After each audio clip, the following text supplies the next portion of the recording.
Hello everyone. How's everyone doing today? I hope everyone's doing well. We are going to continue from last week's stopping point. We're on day 2, trial part 2 now. We last discovered something with the snowmobile because Sister Bikini was not very trustworthy. She was like, oh yeah, so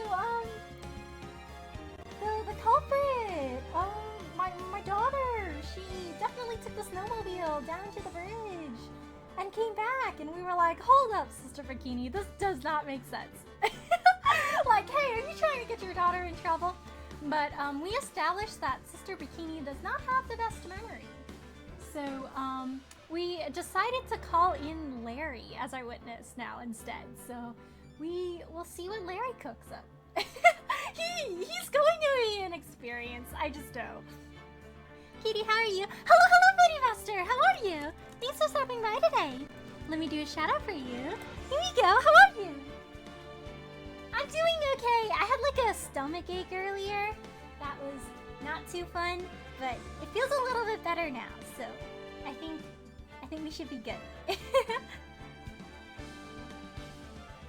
my biggest enemy, my stomach.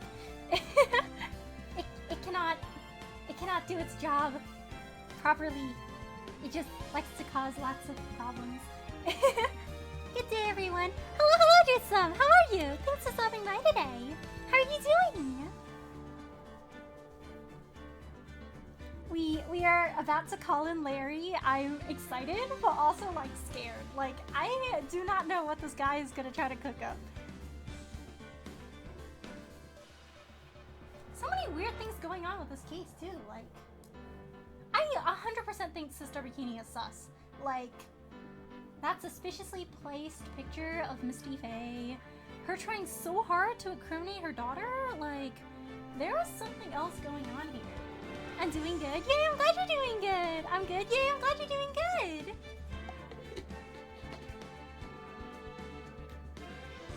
I'm gonna start this up, make myself a little comfortable. Tilt this a little bit higher. Okay, face it towards me. Okay, that should be better. Alright, we're gonna continue from here. My Switch has been kind of weird recently.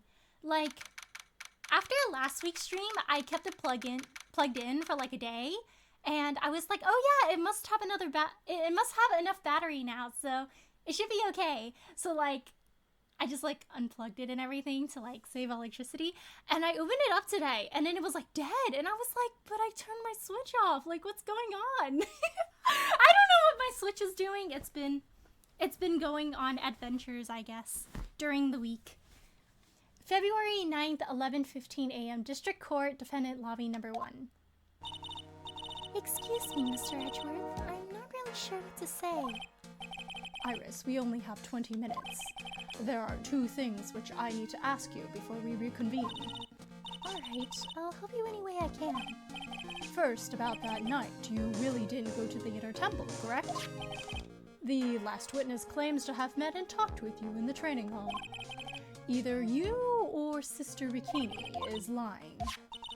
Mr. Edgeworth, it is just as I said yesterday. Until the incident occurred, I was in my own room in Hazakura Temple. Very well. The second thing then. That night, the temple snowmobile was used in between the time Sister Bikini returned to the main hall and when she bore witness to the murder. Sometime between 10:30 and 11 p.m. that night. Were you the one who used the snowmobile? There is only one key for the snowmobile. The only person who could have used it was me. So it was you. But why? What made you go out to Dusky Bridge? I'm sorry, Mr. Edgeworth. No! Cyclops! Oh my gosh, 5 of them?! Iris, I can't tell you about that yet. Yet? Not until her safety is confirmed. Oh no! Does she know what happened to Pearl? Oh gosh, is someone threatening her with Pearl's safety? Her? Oh no, Maya! The safety of the acolyte. The acolyte, huh? talking about Maya. I'm just confused. Like, where's Pearl in all of this? Like, she's just gone too. Iris, look me in the eye and tell me the truth. Did you kill Elise Duxton? No matter who or what may come, I could never take a life. As I thought, no psycho-locks. Very well, it is my job to get to the truth. You'll discover this for yourself soon enough. Bum, bum, bum, bum. February 9th, 11:36 a.m. District Court, courtroom number 7. The mystery thickens. What's going on? She won't tell us until Maya's safety is confirmed. There's gotta be like somebody blackmailing her or something. Like, ooh, you better not say what actually happened. And she's like, we gotta wait until the helicopter saves her, or the evil people are gonna get to her. Oh, thank you so much for the 3 stream trick, Bloody Master. Thank you so much for the support. Really appreciate it. Thank you. I just watching the stream yesterday got me off so hard when I perfectly timed when I summoned Dynamite. Point command, I think Weatherford and playing Peak. Oh, I heard Peak was a lot of fun. Hello, Alpha. How are you? Thanks for stopping by today. Court will now reconvene. Miss Von Karma, where's the witness? During the break, a man was detained for suspicious behavior in the gallery. Suspicious behavior. He was sketching something very intensely. Larry Camus? Dare I ask what the witness was sketching when he was detained? He drew a terrifying woman, armed with a demonic face and a vicious smile. She's like, I gotta have this guy arrested! What is this ugly picture? Is that me? I can only presume that. Anyway, it's time to drag this pathetic excuse for an artist before the court. Loris Duxton, I hope you're ready. Get in here. It would seem that whip is going to see plenty more use today.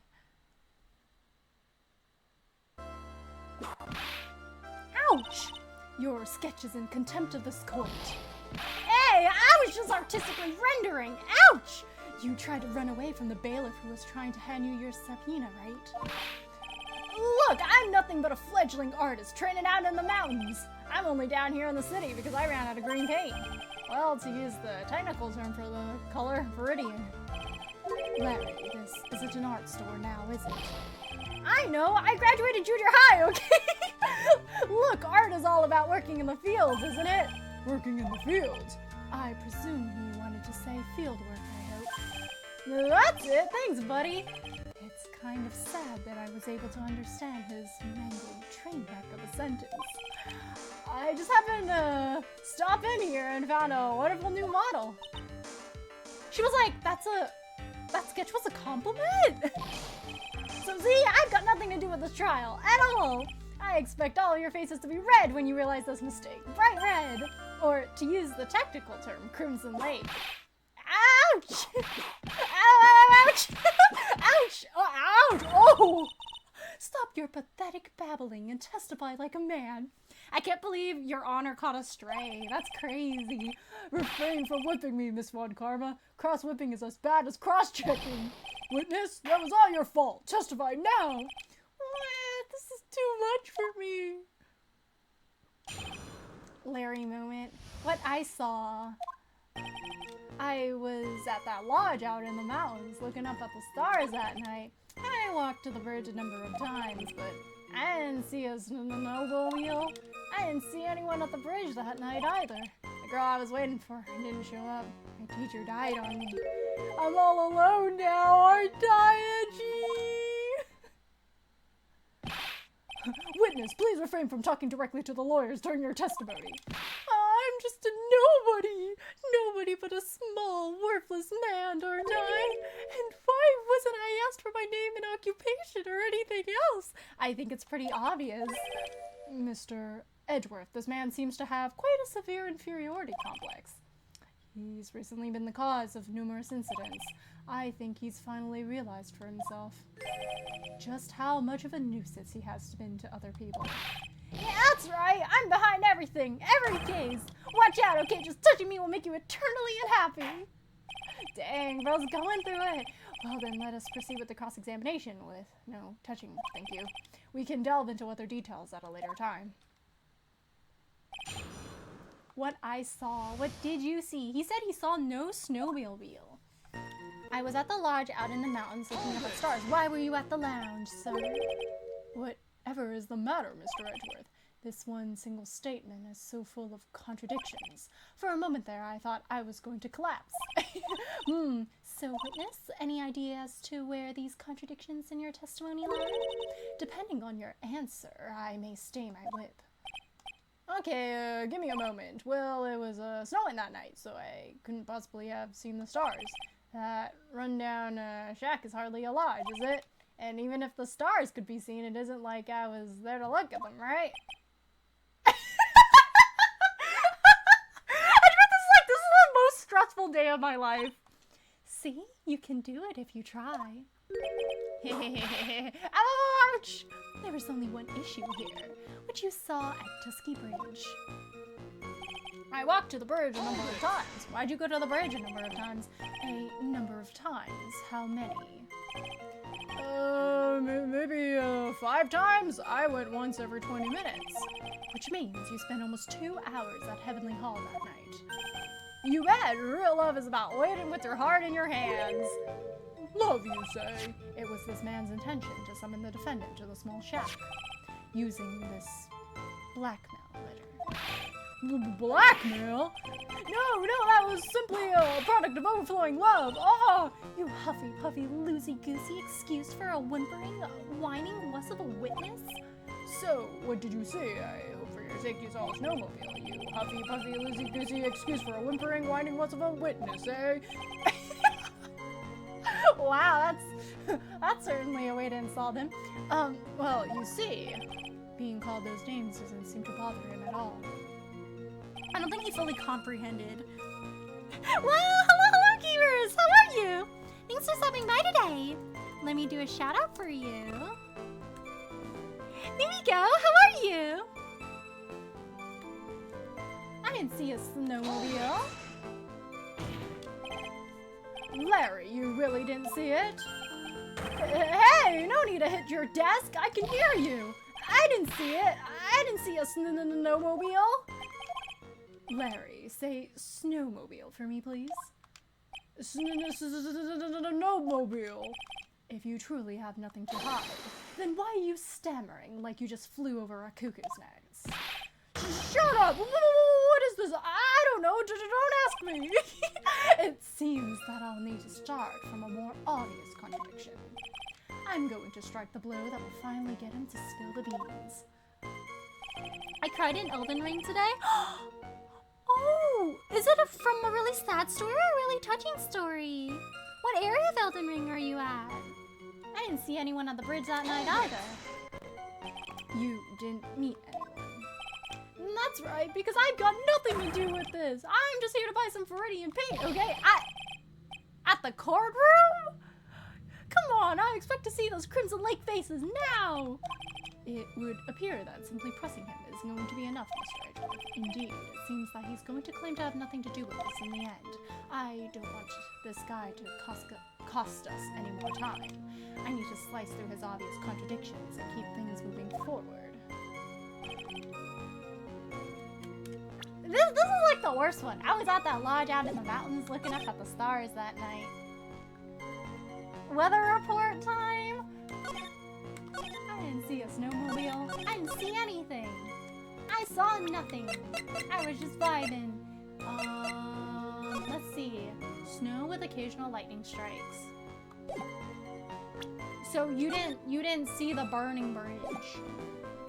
That's kind of crazy. Is there anything that like specifically says like you cannot see anything at all? Taking that note. Let's see. I gotta read every single line of text this time. Cause, no, we used that one.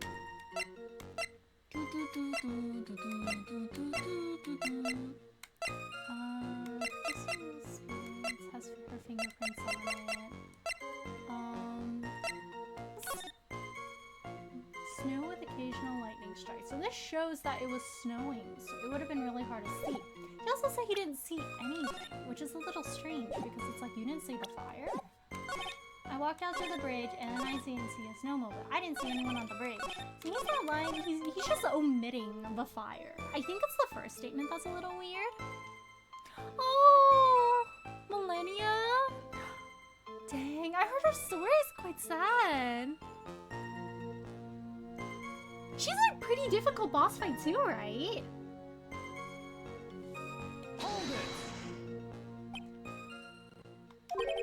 Whatever is the matter, Mr. Edgeworth? This one single statement is so full of contradictions. For a moment there, I thought I was going to collapse. So, witness, any idea as to where these contradictions in your testimony lie? Depending on your answer, I may stay my whip. Yeah. Uh-huh.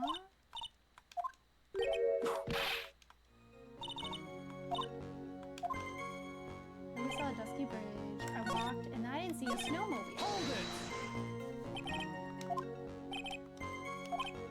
Once every 20 minutes. So he spent 2 hours there.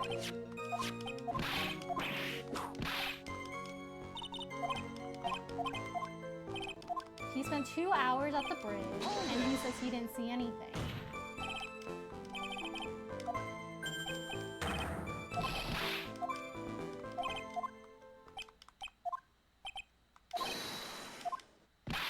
Yeah, he definitely saw something.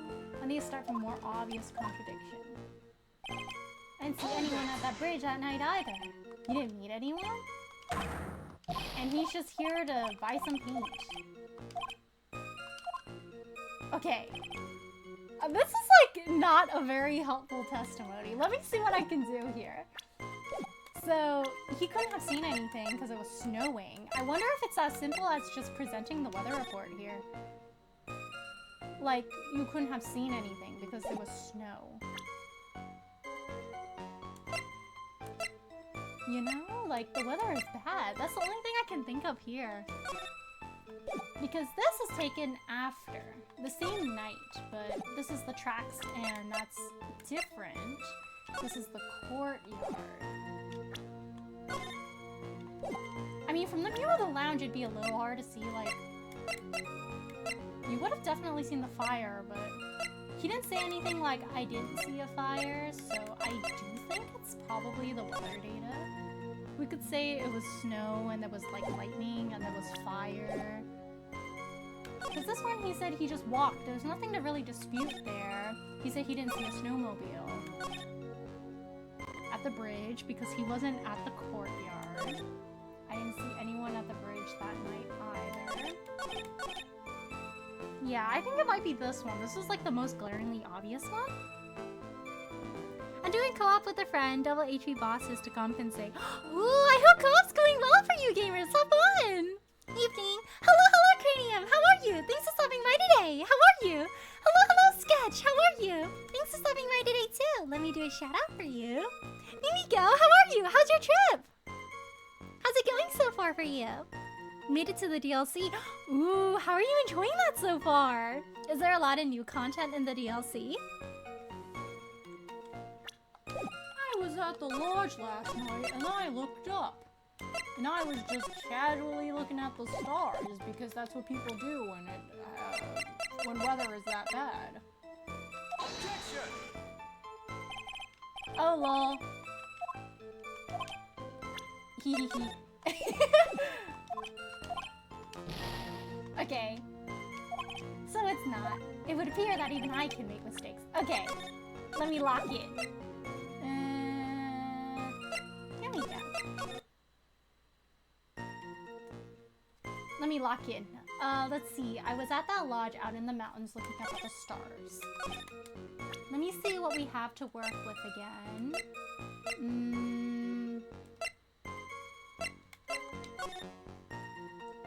I'll be waiting for you tonight at 10 at Heavenly Hall. I was at that lodge up in the mountains looking up at the stars that night. No, you were waiting for her. That was not your purpose of being in the lodge. It might be that, actually. Because it's not the magazine, it's not the picture. 10... We could present that, I think. Let me see again what he says here. He says...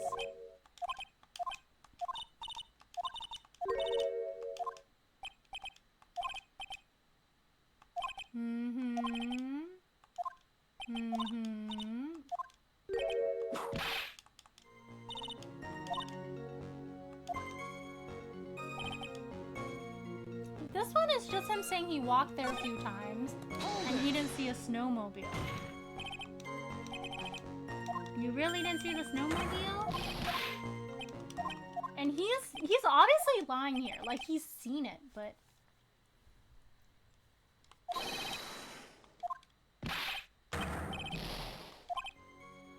Start from more obvious contradiction. Yeah, this one is just... It's hard to disprove right now. It's just him very obviously lying.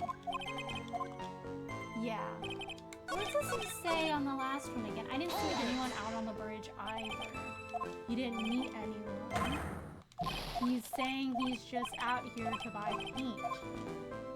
His testimony is so bad, I'm just like, what is the part I want to nitpick? There's like too much going on with his testimony. Let's see. But then he had the great idea of going back to fight her. Oh man! You hate lions? Good luck on your boss fights, gamers. I'm back in America now. Will someone take me back to Japan, please? What was your favorite food that you had this trip? Gotta go back soon. Did you guys know that they're opening up I think a Pokemon theme park in spring 2026? So like, what I'm saying is, Japan trip next year? I'm doing well. It's been a bit of a long day though, but just decompressing now though. Oh, I hope everything went well for you, Cranium. Take it easy now and rest well. Really long. I feel like, I don't know what it is with Larry, but every single time I see him do testimony, I feel like my brain just like shuts off. I'm just like, oh. Larry moment. Shoo-shoo again. Oh, thank you so much for the day, Shoo-shoo, Cranium. Thank you so much for the support. I really appreciate it. Thank you. Family or pickle plum onigiri. Ooh, yum! Is plum onigiri also your favorite type of onigiri? I like the plum ones a lot. I got a lot of like plum ones and salmon ones when I went. I'm 100% planning another Japan trip for the spring. Gotta go before November 2026, because November 2026 is like, when they stop doing the duty-free, like, automatically at the stores, and you have to, like, bring your receipts to the airport, I believe. So it will be a lot more difficult. Let's see, I was at the lodge in the mountains, and I was looking up that night. No, you were not. You were not looking up at the stars that night. You were waiting for girl. Is it really that as simple as that? He could just be like pretending to look at the stars, but he's not actually looking at the stars because he can't see anything. But I don't like know what else. Larry, what are you up to, Larry? What are you up to, Larry? What are you doing? Is it really that simple? Just like, no, here's the blackmail letter that shows you were waiting for the girl? Because, like, there's nothing you can nitpick on. He walked to the bridge. Like, so he's saying he's in the lodge. He's looking up at stars, which is a lie. He walked to the bridge many, many times, and he was like, oh, I didn't see anything, which is a lie because it should have been there via the timing, but we don't have anything super solid to use for that point yet. And he says he doesn't see anyone. But the last few statements are very hard to disprove with our current evidence. This is kind of like one of those moments, I feel, where you have to, like, prove one of his statements wrong, and then after you prove one of his statements wrong, he'll probably, like, fess up. So, like, so I'm just like, is it the blackmail letter? Because he couldn't have seen stars, but the weather data wasn't the thing. Maybe it's, like, the purpose of why he was there.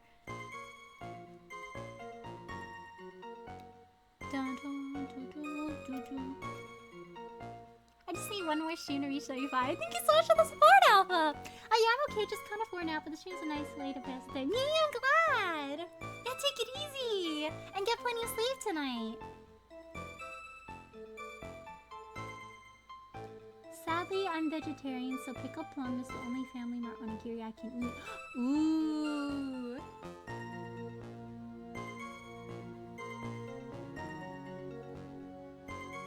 Chicken nugget too good.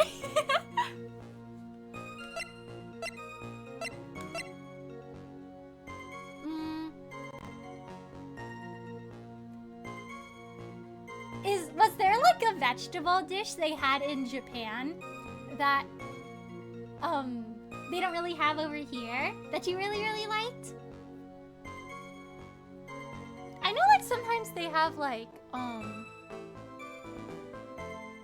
thinking. I know they have like different like pickled vegetable onigiri sometimes, if I remember correctly. I eat a lot of seafood when I went. I think I ate mostly seafood and carbs. I ate like meat a few times, but mostly seafood, mostly noodles. Lots of sushi. My favorite thing ever is going to Dotonbori and then spending a little bit too long playing claw machines at like the Gigo arcades nearby, and then going, oh shoot, I forgot to eat. Oh, haha, Kura Sushi opens until 12. I love the late night hours in Dotonbori. Funny story, actually.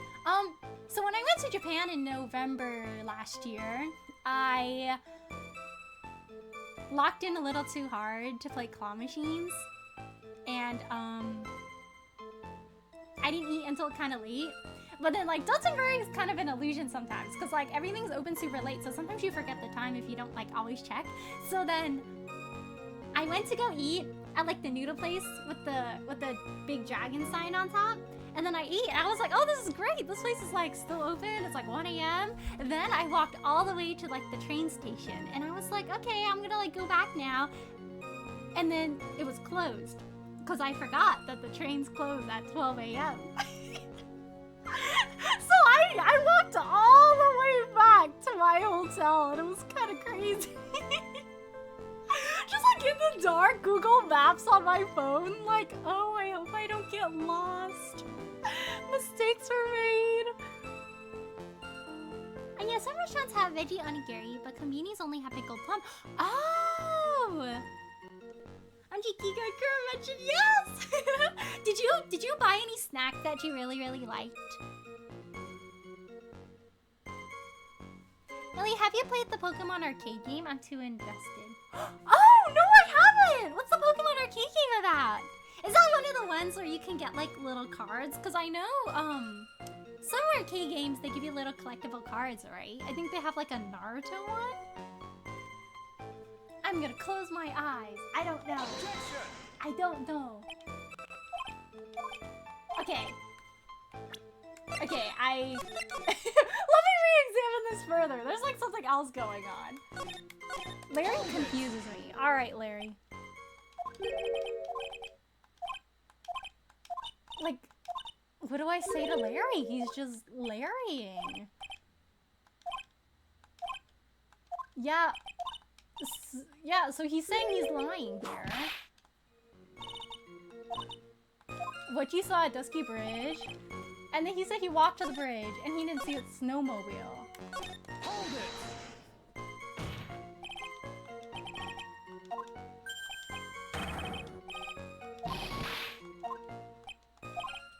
He's obviously lying here.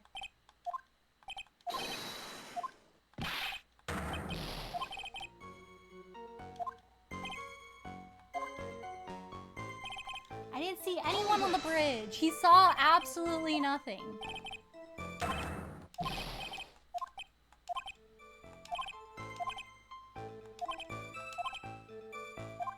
Okay, so thanks, Larry. Okay, let me go through my evidence again. Let's see. So the staff isn't gonna be useful. This isn't gonna be useful. He has a view of the bridge from his lodge, but he shouldn't have seen the courtyard.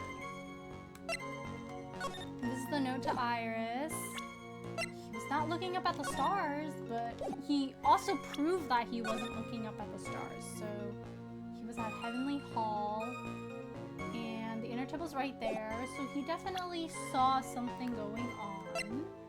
Weather report, the photo of Elise, the testimony, the autopsy report, the courtyard.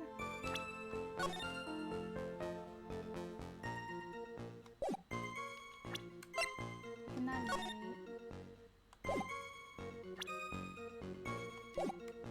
Man, Larry confuses me. I don't know what what to do for him, actually. Let me think this thing through a little bit. He's looking up at the stars. He's lying. He walked to the bridge. He didn't see a snowmobile. He didn't see anyone. He didn't see anyone. Yeah, he did not see anyone, he's saying. Well, obviously the snowmobile went to the bridge that night. But what if he's just not observant, you know? What if he's just larrying and he never saw anything? Like, cause I didn't see a snowmobile. That could be like kind of subjective.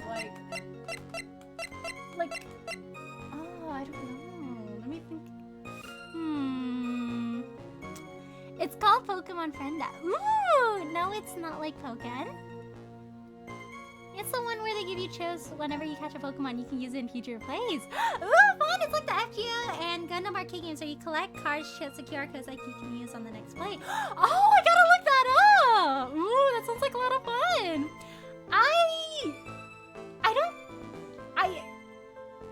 Oh my gosh, I can't word. I did not really play any arcade games when I played. I went straight for the claw machines. I spent a little too much at the claw machines.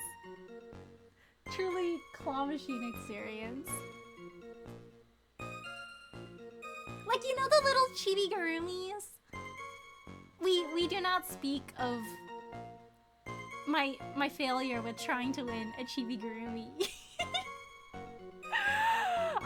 I was trying to get like the Rin ones, Rin from Blue Lock, and his actually didn't go too bad, but I tried really hard to get an Asagi one, and I was just, he straight up would not come home. Like, I tried at 2 different locations, and I finally got him, but like, the amount of time. We do not speak of the amount. They have it in all the Pokemon centers? Oh, those machines! I think I've seen them! I remember playing Time Crisis in the arcade, so good. Ooh! Arcade games are fun. I do remember trying something on the claw machine. Ooh. Did you win anything on the claw machine sketch? Also, hello, CB! How are you? Thanks for stopping by today. How are you? I didn't see a snowmobile, he says. Well, you should have seen a snowmobile because there's tracks. Larry. I have to remember where the courtyard is. I keep forgetting where the courtyard is. Let me look at the map. I wish I put the courtyard on here because I keep forgetting, like, if the courtyard's close to the bridge or if the courtyard's like the courtyard of the temple. It's gotta be like the courtyard of the temple, right? I'm trying to remember. Like, the area next to the bridge, it was like just the bridge. I don't think there was a cave there. I think it was just the bridge. It was like the bridge and then the telephone, like, little stand in the corner. And then there was like a pathway that goes to Heavenly Hall. So I think the courtyard is closer to the temple and he wouldn't have seen the courtyard. So we can't say, oh, you went there and you didn't see, like, somebody get attacked. You didn't see your mentor. So there's, like, something we have to disprove with the snowmobile?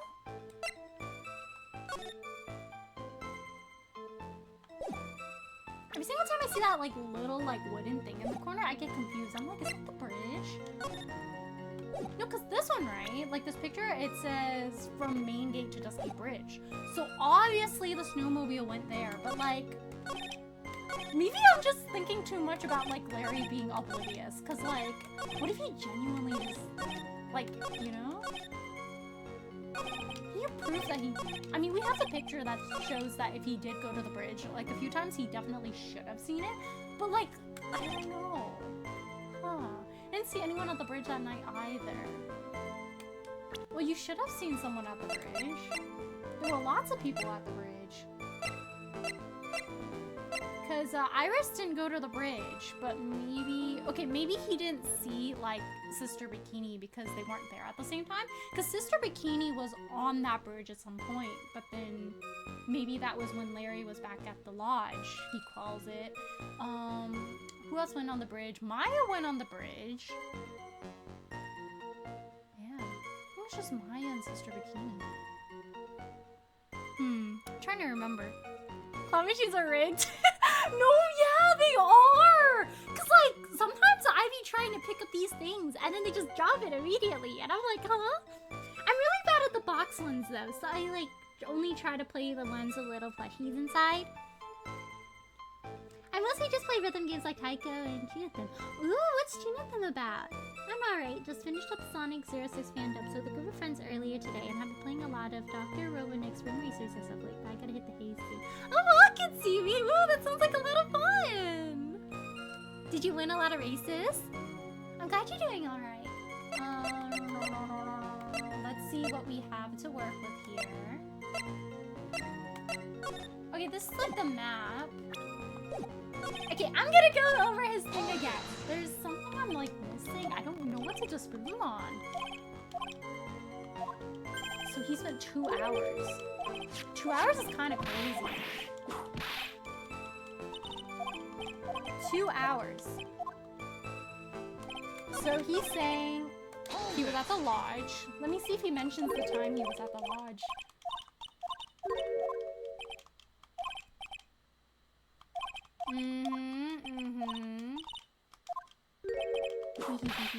Ow, ow, ouch. So he just said he went to the bridge a few times and he was there 2 hours. Which means if you are there 2 hours, you definitely should have seen something. Because he said he waited for her at 10, so he was there in the span of time. I didn't see a snowmobile. You should have, because we have tracks. So that part doesn't make sense. So if he saw the snowmobile, he likely saw somebody there too.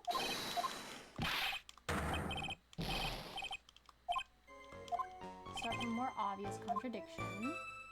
Then he says, I didn't see anyone at that bridge that night either. Wait. I'm thinking. Was it the night before?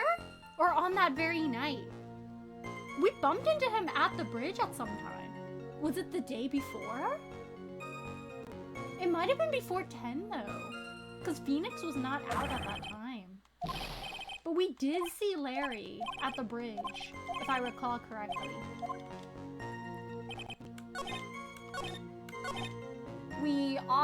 He also saw Edgeworth at the main gate. Yeah. I didn't see anyone. I don't remember if it's that night or not. Who was the one that called about Phoenix? Somebody called about Phoenix, right? Like falling through? Oh, I don't remember who it was. I'm trying to remember. Also playing single player, but it's incredibly fun. It's definitely no pickup and play experience with the learning curve, but it's hella fun. Ooh, I'm glad! We'll be playing with some friends tomorrow, and hopefully I can convince some other friends to play it on stream. Ooh!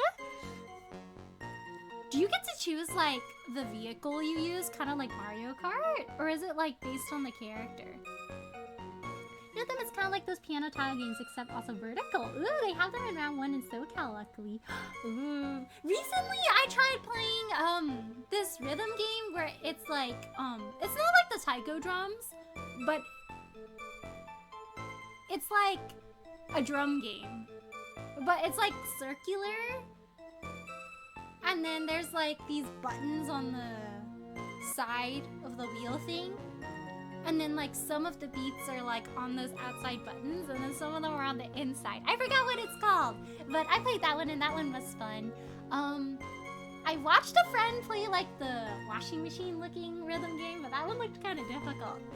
I was like, ooh, that's a challenge.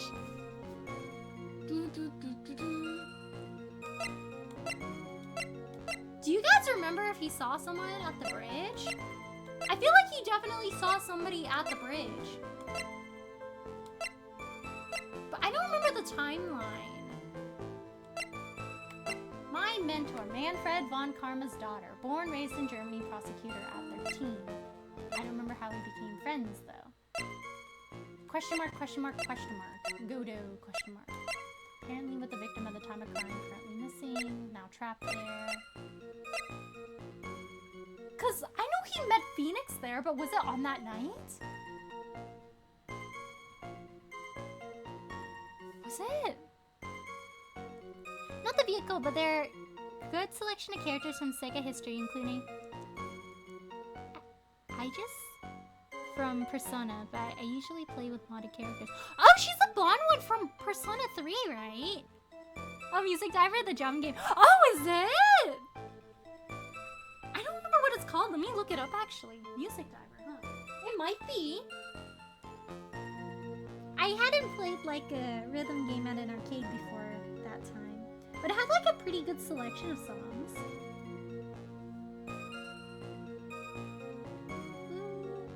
Arcade.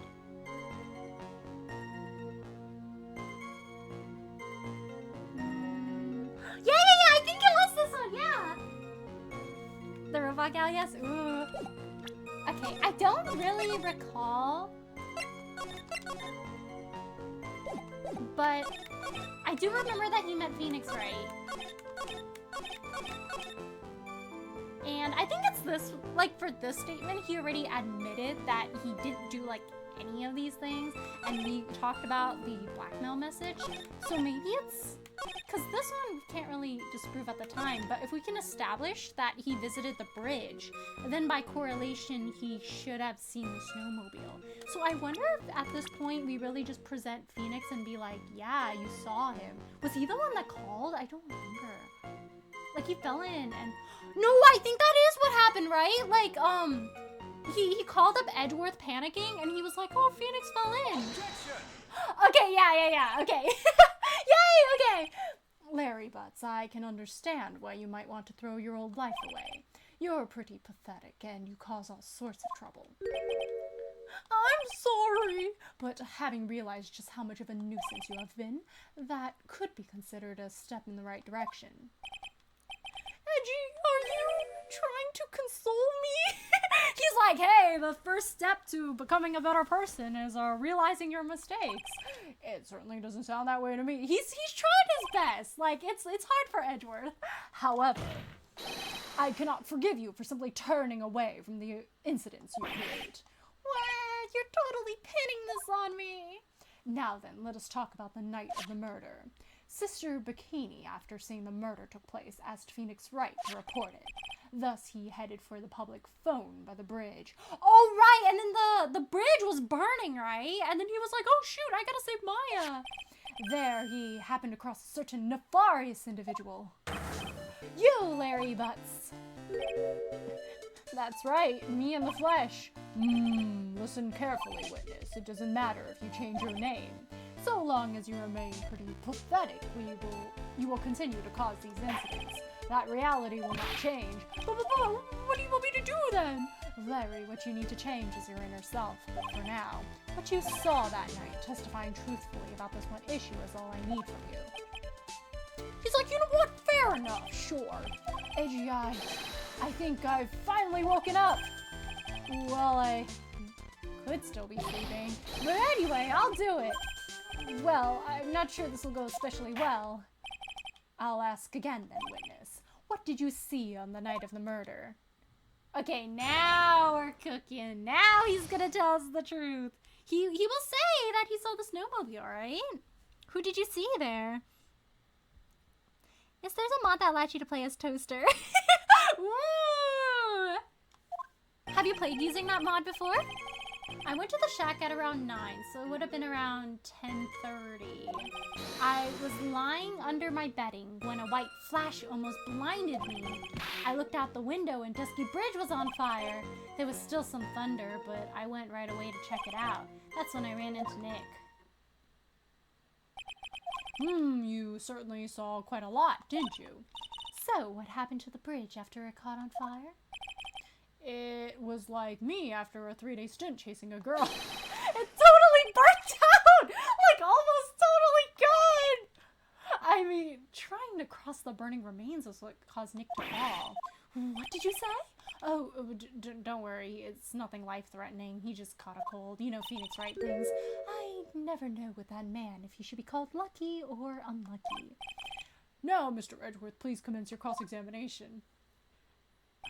Not Larry burning out after chasing a girl for 3 days. That's crazy. I've updated the autopsy report. Turns out the dead body actually... Oh drop confirmed. Hello, Mab. How are you? Thanks for stopping by today. How are you? Sorry, I don't play her too often. Ooh. Are there any other Persona characters? Oh, also, speaking of Persona and then speaking of other video games, if you guys have Pokemon Scarlet and Violet, right now they have distribution going on for the Treasures of Rune. All 4 of them, and they're shiny. I think you can redeem them until September 30th. And I think on September 26th, there's a code at GameStop that allows you to get a shiny version of the legendary for your respective games. So, yeah. If you guys are interested, there are lots of shiny Pokemon coming up.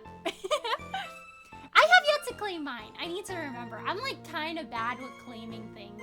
Like, I remember there was like a shiny Silvally event many years ago at GameStop, and then the GameStop employee was like, oh yeah, the event's like ending, so like here's like a few, you know, because we have a lot. So I was like, cool. So then I gave some to some of my friends, and then I was like, ooh, I love Silvally. I'm gonna redeem this, and I like never redeemed it. And then my friends redeemed it, so I was like, oopsies. Persona mention? Persona mention. That's yeah, if something smells, it's the buds. Hello, Crondo. How are you? Thanks for stopping by today. How are you? Let me do a shout out for you. Mimiko, how are you? Hold it! So, 10:30. What did you do out there in the cold for an hour and a half? Well, if you really must know, I was busy being excited, I guess. Excited, dare I even ask? I set the meeting time as 10 p.m., right? But I couldn't wait, and I thought she might come early, too. Well, it appears she didn't come at all in the end.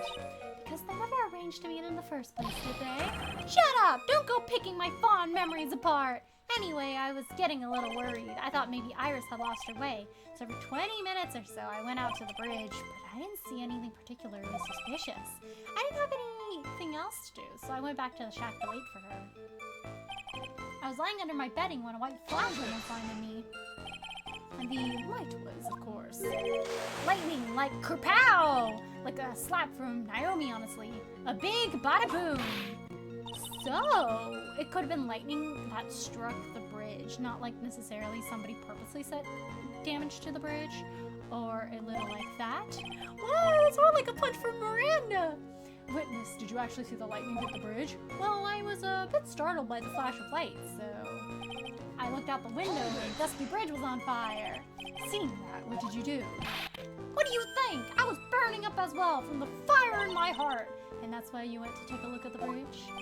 Well, to be honest, it was freezing cold, so at first I thought, forget it, I'm not leaving my covers. It had pretty much stopped snowing, so I don't know, I changed my mind.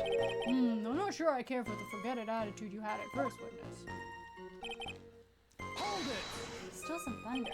You said right away, but exactly how long after the strike was that? The lightning fell and then the bridge caught on fire. Maybe around 5 minutes? I suddenly thought, gotta go check this out. How far is the small shack you were in from the bridge? Hold on, well, it had pretty much stopped snowing. I guess about a 5-minute walk? And how did Dusky Bridge look like when you got there? Like, I had recovered a piece of my childhood. I mean, not even the bonfires kids make during school camping trips can compare. Well, should I press him for a little bit more info? Why did you call anyone? Why did you go on the bridge? We know why you went on the bridge. Larry, let me ask you one thing.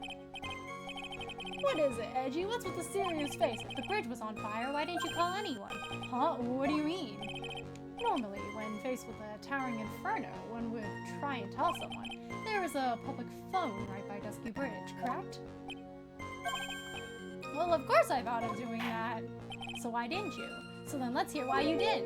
Huh? Okay, my reason. It isn't that I didn't try to tell anyone, I just didn't have time to, okay? Didn't have time to, huh? I arrived at the bridge and Nick showed up less than a minute later. You claim to have arrived at the bridge at the same time as right? Yeah, I thought I'd better tell someone about this. But then Nick came up yelling about murder. It totally made me forget about the bridge. The fire was pretty much out by then anyway. What's this feeling? I suddenly have a terrible case of unease. 5 minutes!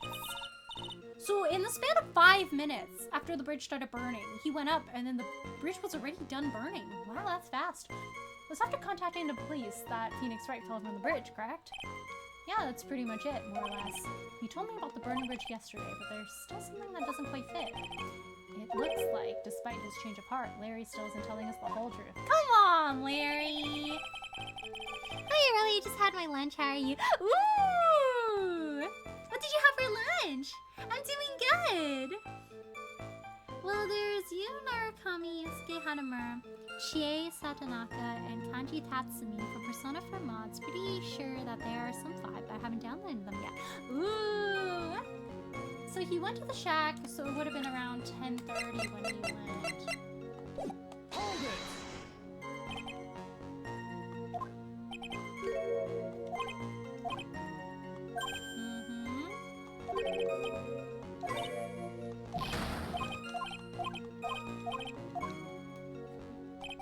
So he got there at around 9. And then he paced back and forth a few times. Then at around 10:30, there was lightning, he says. Was it really? Okay, lightning struck at around 10:45. So he's like 15 minutes off-ish. Ah, I see. Around 30 minutes passed between the fire starting and going out. No, he said 5 minutes. I think that's this statement where he said it was like 5 minutes, right?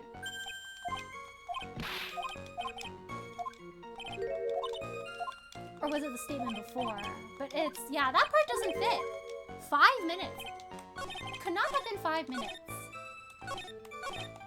There's still some thunder, so I went to go check on it. Lightning fell and the bridge caught on fire maybe around 5 minutes.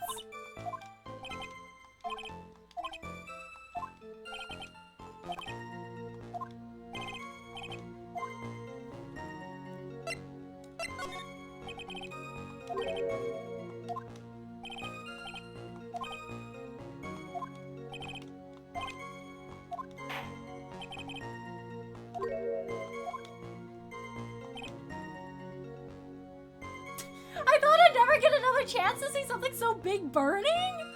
She's like, wow, I gotta check it out, you know? When are you gonna see a burning bridge on a normal Friday?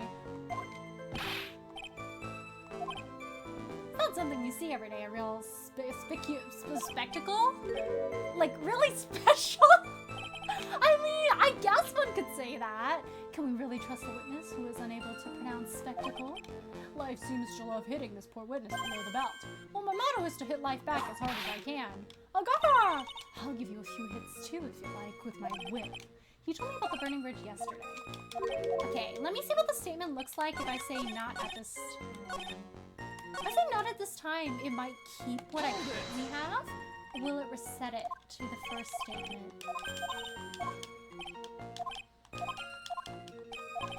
Yeah, it's definitely the whole, like, it stopped burning when I got there in 5 minutes.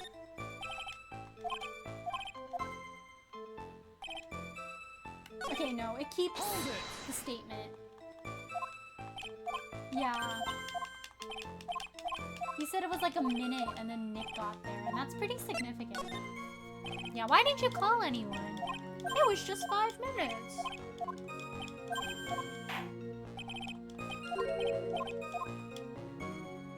I arrived at the bridge and Nick showed up less than a minute later. Yeah, it's definitely the whole like 5 minutes thing. Alright, let's see what statement we should press on. Subject contacting the police, yeah. Yeah, it's the 5 minutes. Let me see what statement is good. It's not this one, it's not this one, and it was on fire. But I went right away to check it out. I arrived at the bridge and Nick showed up less than a minute later. So it's either this statement or this one. Okay, I'm gonna examine this one again. He says right away. 5 minutes. We can assume that's correct at the time. And he said it was burning. Yeah. So it's got to be this statement where he goes, I was at the bridge, and I went there the same time as Nick. And the fire was, there we go, the fire was pretty much out, which is no, because if he really did go immediately, it would have still been burning. So I think it might be the last statement actually, but the 30 minutes is definitely what's wrong with this statement. Just a chicken bun. Ooh, yum! I'm really finally at my favorite trial. Need to check out the VOD to see the beginning. Yes! It's your favorite trial! Hello, Mike. How are you? Thanks for stopping by today. How are you? The plot thickens! Larry just keeps capping.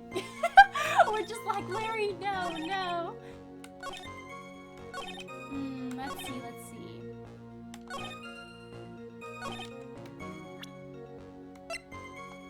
Yeah, it's like either the first, or not the first, is either the last one or the second to last statement.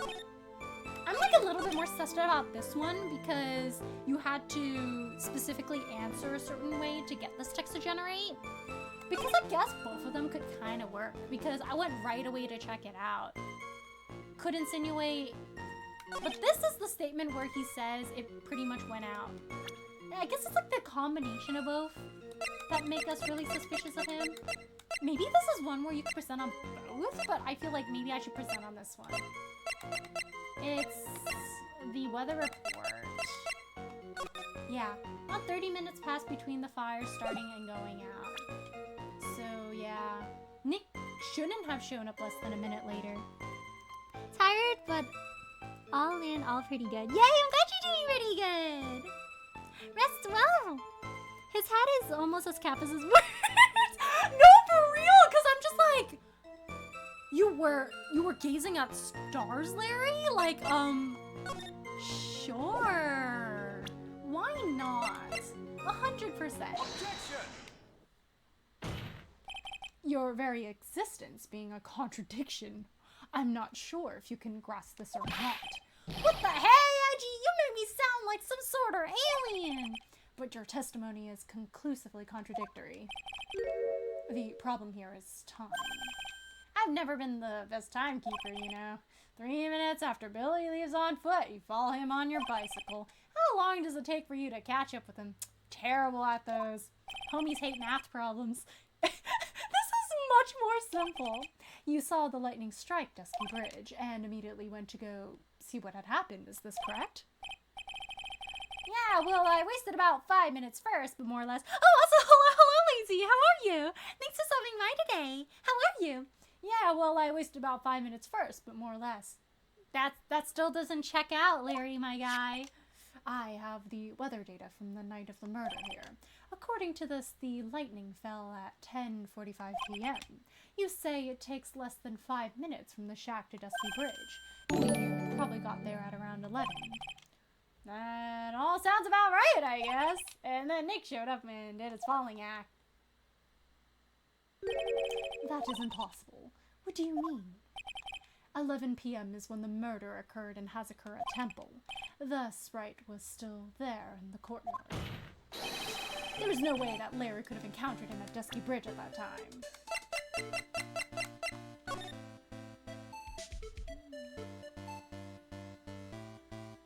And yeah, and the snow also stopped by the time he got there. Excuse me, I have an objection. You do? Edgy, how many times do I have to say this? I'm not Larry, I'm Laurie Stooksnum. It has not been proven that the murder occurred at 11 p.m. The sister only said around 11, in which case it could have been much earlier than that. Watch your footing there, Miss Francisca von Karma. The slope ahead is slippery. For there is still no way that Wright could have been at Dusky Bridge at 11. And why not? It is clearly written here in the weather data report. It took around 30 minutes for the bridge to burn out. Therefore, the bridge must have been burning until at least 11:15 p.m. Which means what exactly? Wright did not see the bridge while it was being consumed by the flames that night. In fact, he did not arrive on the scene until after the flames had died down. Larry, you arrived at the bridge at 11 p.m., but Wright did not make it there until at least 11:15. I suggest you just stop hiding things and just tell us the whole truth. Now then, what happened during these missing 15 minutes, and why didn't you call anyone? Urk! I feel like I just got brutally woken up by toilet splashback! Not the toilet splashback! That's definitely a really specific analogy you got there, Larry. Sounds kind of personal. Thank you so much for the follow, Professor Joe 358888. Thank you so much for the support. I really appreciate it. Thank you. How are you? Larry's the most infuriating in this case that ever. How many times is he gonna lie to us, chat? He just keeps going. Chris and Larry were talking about splashback. If something smells, it's usually the butts and his toilet splashback. Thanks for your stories, Larry. I guess I was still sleeping after all. Ha ha ha! Pinch me! Arr. So there was a missing 15 minutes prior to meeting Chris, right? I hardly see that as much of a problem. Yeah, not much of a problem at all. Really? The bridge is burning before your eyes and there's a phone right next to it. Most people's first course of action in this circumstance would be to call the public phone to report the burning bridge. So what were you doing, Larry? Why then did you not report the accident? Yes, witness, why didn't you? Were you there just... He was just mesmerized, guys. What can I say? He's never seen a burning bridge before. Like a moth drawn to the flame. He was like, wow, that's a special. Thank you so much for the stretch and the hydrate, Bloody Master. I stretch and I sip.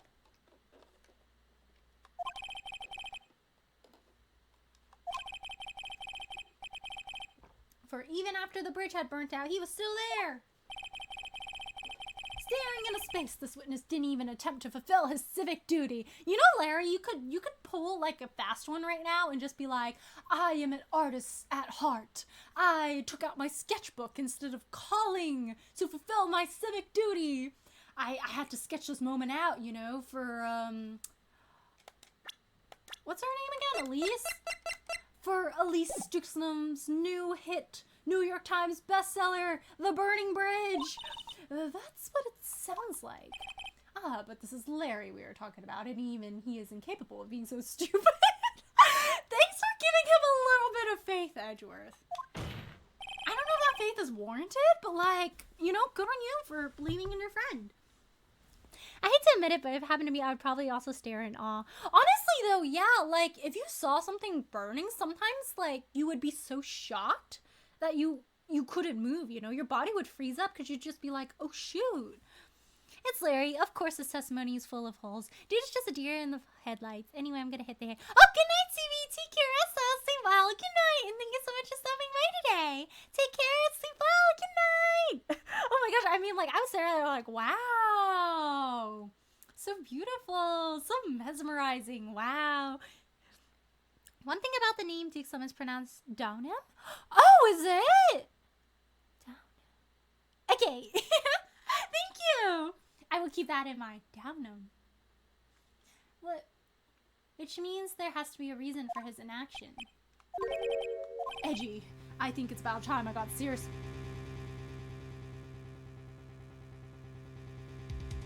You think it's just about time you got serious? So the other two questions weren't? You sure about it this time, Larry? You sure? I think it's about time I got serious with you, dude. Just as I thought. You've been playing with us all this time. Listen, man, I'm gonna tell you everything. Are you sure you want to hear it all?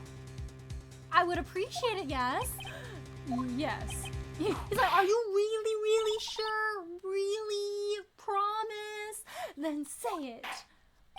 Very well, I have a terribly bad feeling about this. However, let's have the witness finally give us the whole truth. Now, for this 15-minute gap, what were you doing, witness? Actually, it's Donum. The way you're pronouncing is slightly wrong. Oh, is it? Donum. Donim? Is it Donim? Even for iconic moment. The missing 15 minutes. I'm scared. Iconic moment? What is he gonna say? was he doing in those 15 minutes? I'm scared. Is that why he's asking us, like, are you really sure? He's like, no, so actually I had like a really bad stomach ache, and then that's where I got the toilet splashback analogy from. I'm a doneem. I'm an artist. What do you think I was doing? Is this the gift of prophecy, chat? I was like, he's an artist. He's sketching. Sketching in front of the bridge. I was whipped up into a frenzy of art. The shock and awe that I was feeling, I transferred it all directly onto the page before I realized that the flames had gone out, and then he came running up. I suppose artists can be strange folk. That's right. I'm willing to sacrifice everything in order to draw the perfect sketch. Including the truth from the sound of it. Mr. Edgeworth, has this removed the last of your doubts? Oh no, I still have a lot of doubts, but like, I guess it's just Larry.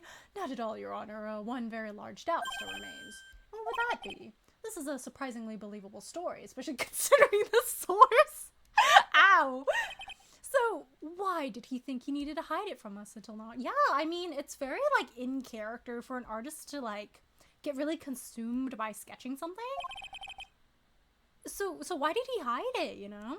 I intend to drag the reason out of him. Ha ha ha, you'll regret this, Eddie.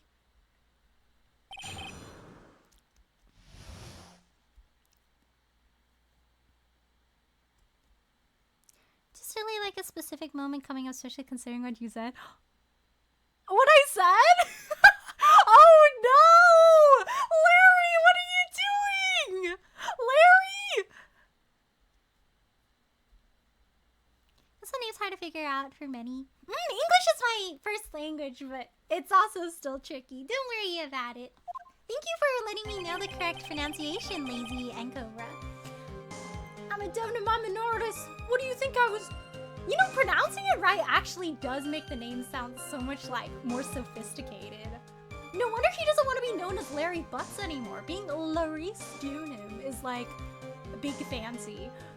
I'm an artist. What do you think I was doing? Are you doing some what? Tell us, Larry. My name is Larice. Get it right. Mistakes like that are what keep you from being popular with the ladies like I am. Just who exactly are you? I'm Larice Dunham, apprentice extraordinaire. That's what he calls himself in any case. Let me see your ID. It says Larry Butts here. Then you are an artist? Of course, I'm an artist, the real thing. Yet again, that's what he calls himself. Names mean nothing. There is only one issue I care to discuss. What were you doing? That is a very big issue indeed. Hold it! He was locked in, Your Honor. Sketching the burning bridge? The burning bridge and everything that came with it. What? Came with it? You want to hear this from my lips, do you, Edgy? I'm scared. You regret this, the sketch of mine. Gah! Enough. Just take that ridiculous sketch of yours out already, witness. I can't wait to see his beautiful work of art, chat. It's gonna be like crayons and... What are you talking about? I don't know what you mean. He's got that Crayola 65 color box. That does indeed appear to be the fastest solution. I'll leave it to you, Mr. Edgeworth. What should I do? I've got a terrible feeling that the instant this sketch is revealed, the entire world may be changed by what is depicted there. I'm scared. Should we let... You know what? For the truth, we'll look at his sketch. See, he's artist because that's exactly what it is. It's especially funny. Oh man, he's still telling lies. Larry. Larry sketch. He do a little doodle. Larry, I wonder if you could show us your sketch, please. I'm scared. I'm so scared. Well, even I couldn't have imagined it'll turn out like this. Imagine what? That Larice Dunham's debut would take place here, today, like this. Ouch! Show it now. Okay, but steel yourselves. This is quite abstract. This is the world of Larice Dunham. Honestly, this is this turned out better than I thought it would. It's not bad. I expected worse. I mean, there's like a flying lady, but like a flying fire lady. But aside from that, nice flames, Larry. Well, so this is Dusky Bridge, correct? You know what's kind of weird though? The perspective.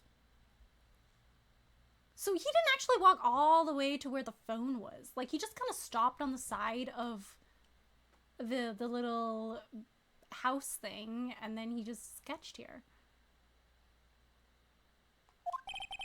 Wow. Quite a large bridge, isn't it? Your response, Miss Von Karma? Yeah, it's a large bridge. It's not that there's somebody suspiciously floating above it. No.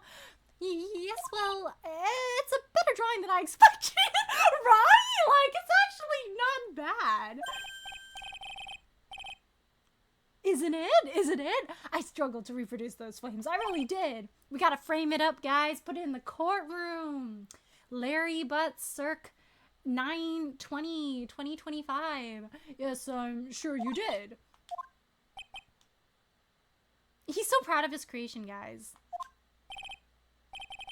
This is going to get ugly. No one has the courage to bring it up, it seems. This mysterious flying object. Larry, what? The burning bridge is fine. What is that unfortunate-looking figure? Ah, you spotted that? I thought you might. I put a lot of detail into that one. However much I might want to ignore it, I can't. Oh no! We're so cooked, chat! We're so cooked! It's Iris, of course! Iris! I wish she'd take better care of herself. I gotta plan for her future, you know? Not that she's floating? Well, Larry's certainly got his priorities. What would have happened to her if she had injured herself flying like that? Larry, please answer this next question honestly. Okay. Are you really claiming to have seen this? Are you claiming to have seen the silhouette of the defendant flying over a bridge that was engulfed in flames? Yep, that's what I saw. I can't believe my future wife can fly. Wow, that's so cool. That's why I drew it. I'm an artist, a real artist. No, but like flying? Are you high? Are you high? The girl, she's really high up in this picture. She is. I love how the progression just implied that Larry was high. It's like, are you high? Whoa, what was that for? This is all a bad dream. I can't believe we're getting flying people again. Like, first, turnabout Big Top, and now bridge to turnabout? Crazy business.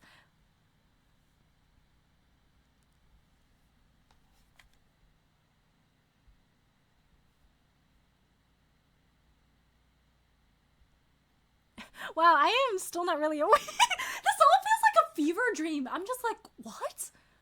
I mean, more like you completely called it moments before, which is hilarious. Oh! Dun. Okay, I think they changed a line from the DS. Oh, did they? How's Larry good at drawing? You know, maybe he is choosing the right career this time. I think he is quite gifted in art. I don't remember the DS version that well. I'm not sure if something changed here. So in the DS version, as soon as you see the sketch, Edward says R, Kenzie says U, and the judge says hi. The girl in the drawing is really high. I really just want to tell you that was so iconic. Whatever, I take it back. I'm sorry.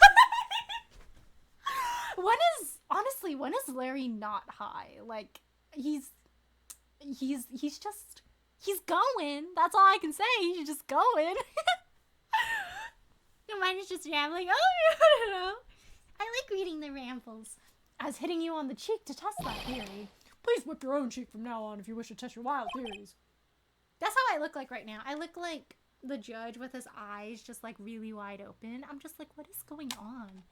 Anyway, no court of law will ever acknowledge that people can fly. You know, that's kind of funny because your colleague also thought that people couldn't fly. And so, guys, we're gonna have to find the bust in somebody's wheelchair again. It's so over. Actually, there's some precedent to this. She was flying pretty high, my sweet Iris. She was about 30 feet above the bridge, at least. It was really something to see. This has to be some kind of mistake. You know, I think Larry was just high. We shouldn't consider his testimony. It's not reliable, Your Honor. Mr. Edgeworth, please bring the witness back down to earth. What? Me? This witness is your friend, is he not? He's like, I am ashamed to say, but yes, we are acquainted. Accessory to foolishness, Miles Edgeworth.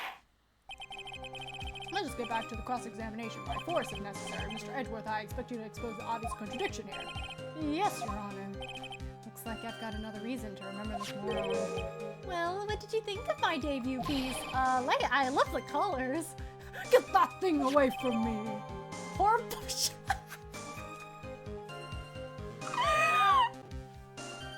I love how Edgeworth adds his like own little commentary to all these pieces of evidence. Like a horrible sketch of what he saw the night of the crime. Bro, do not hold back. Now hurry up and cross-examine him. This is beautiful. Let me look at this beautiful work of art. Wow, she's really flying. You know what's a little bit weird? The fact that the silhouette that he saw flying, doesn't that kind of not look like the back of someone's hair? That looks more like the back of someone's hood, but she wouldn't have had the hood because she gave it to Phoenix. So somebody is impersonating her and doing all this crazy stuff, not knowing that she gave her hood to Phoenix Wright. I think that's what's happening here. Bro, like, Larry, a friend? Oh, unfortunately. What about Nick? That man, I shall never forget what he did to me. I am forever in debt. Favoritism. He has a favorite friend. Ah, Larry, dear old Larry Butts. Where's this thing on Phoenix? It's like, oh yeah, this is my friend from middle school, Phoenix Wright, who taught me a new way of perceiving law, perceiving my life, changed my life forever, by the way. And then Larry, I don't know how I met him, but somehow we're friends since elementary school. Hello, Chin-chan, how are you? Thanks for stopping by today. How are you? So true, Lazy. Favorite friend. Because they're... Historians will say they're just friends, you know? Definitely nothing more. There we go. The statement. I saw Iris flying, her white hood fluttering. No, objection, Your Honor. Yeet. Okay, I'm gonna like go through all of these again though, just because like Larry's kind of funny. I want to see what he tries to say. Who is Larry? My name is Maurice. All right, Maurice. Glad to meet you, artiste extraordinaire.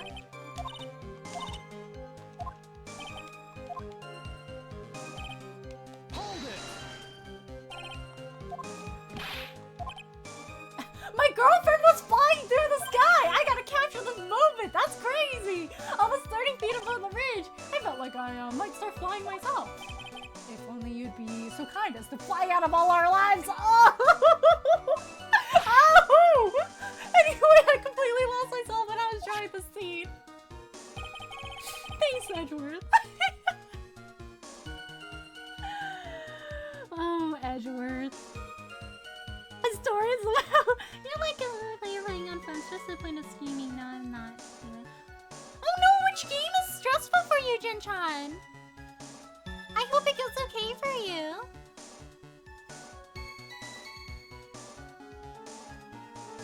Hold it! Just where did you see this site from? Hey, no need to shout. When I was lying in bed in that rundown shack, the crack of the lightning bolt made me realize that the bridge was burning. I just watched it from a while there, thinking how nicely it was burning. And then, after about 5 minutes, I saw it. The defendant flying.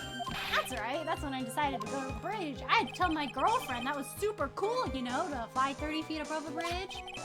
Aside from the sketch itself. Yes, this sketch doesn't make any sense. I just need to convince the artist that his work is ludicrous. Well, I'm actually a little curious about something. Where'd I put my phone? I'm gonna look something up. Uh-oh. Where'd I put it? It's gone! Oh, it's in here. I'm a little curious. Let me check if this is...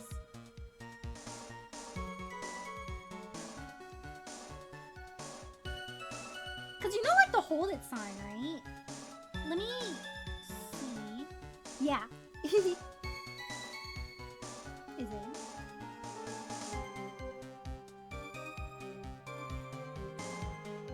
Okay. Yeah. Okay, let me show you guys again. So one of the characters looked familiar to me in this hold it sign. If you notice, they do something special with the T, right? And I think that's in reference to the same character they used for Great Ace Attorney, like the first character in the Japanese title, Daigakuten Saiban. So that part is cool. The T is shaped like that character. Like, good to see you, Aurelia. Hello, Kurama! How are you? Thanks for stopping by today. Let me do a shout out for you. Mimiko, how are you? Thank you so much for the work. It's good to see you too. How are you? I hope I didn't miss too much for you. Hi, Aurelia. Hello, Sodi. How are you? Thanks for stopping by today. How are you? Ooh, let me catch you up. So, I think we asked Larry. We did 2 examinations with Larry. One of them, he was like just straight up capping, and he was like, I didn't see anyone on the bridge. And then we were like, no, you saw Phoenix right on the bridge. Then he was like, okay, I'm gonna tell the truth this time. And then he did not tell the truth. He was like, yeah, the bridge stopped burning immediately. That's why I didn't call anyone to tell anyone about the burning bridge. But our weather report told us that the bridge was actually burning for 30 minutes. So that doesn't check out with Larry saying it only takes 5 minutes to get to the bridge from his little, like, Heavenly Hall building. And now Larry said he's gonna lock in and tell us the truth. But he gave us this very interesting illustration. And he said that's his girlfriend Iris flying 30 feet above the bridge.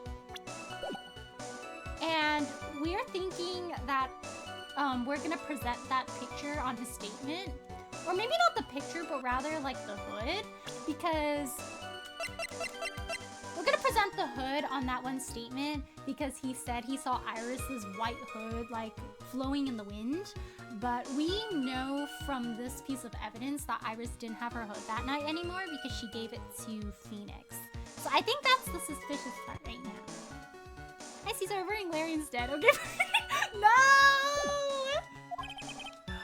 When I was lying in bed in that rundown shack, the crack of the lightning made me realize, wow, nice burning.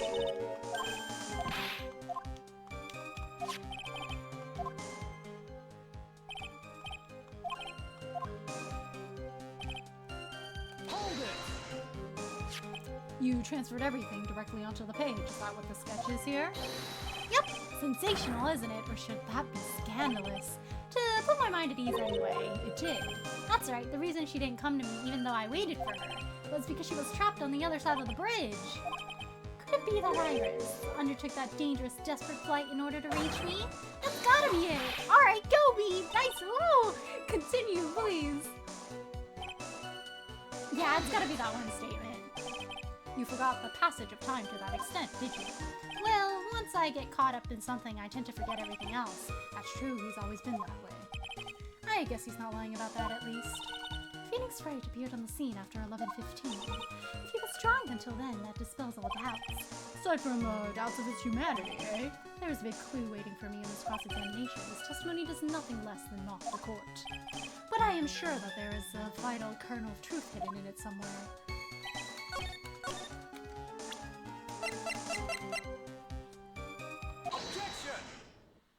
You're capping! That doesn't make sense!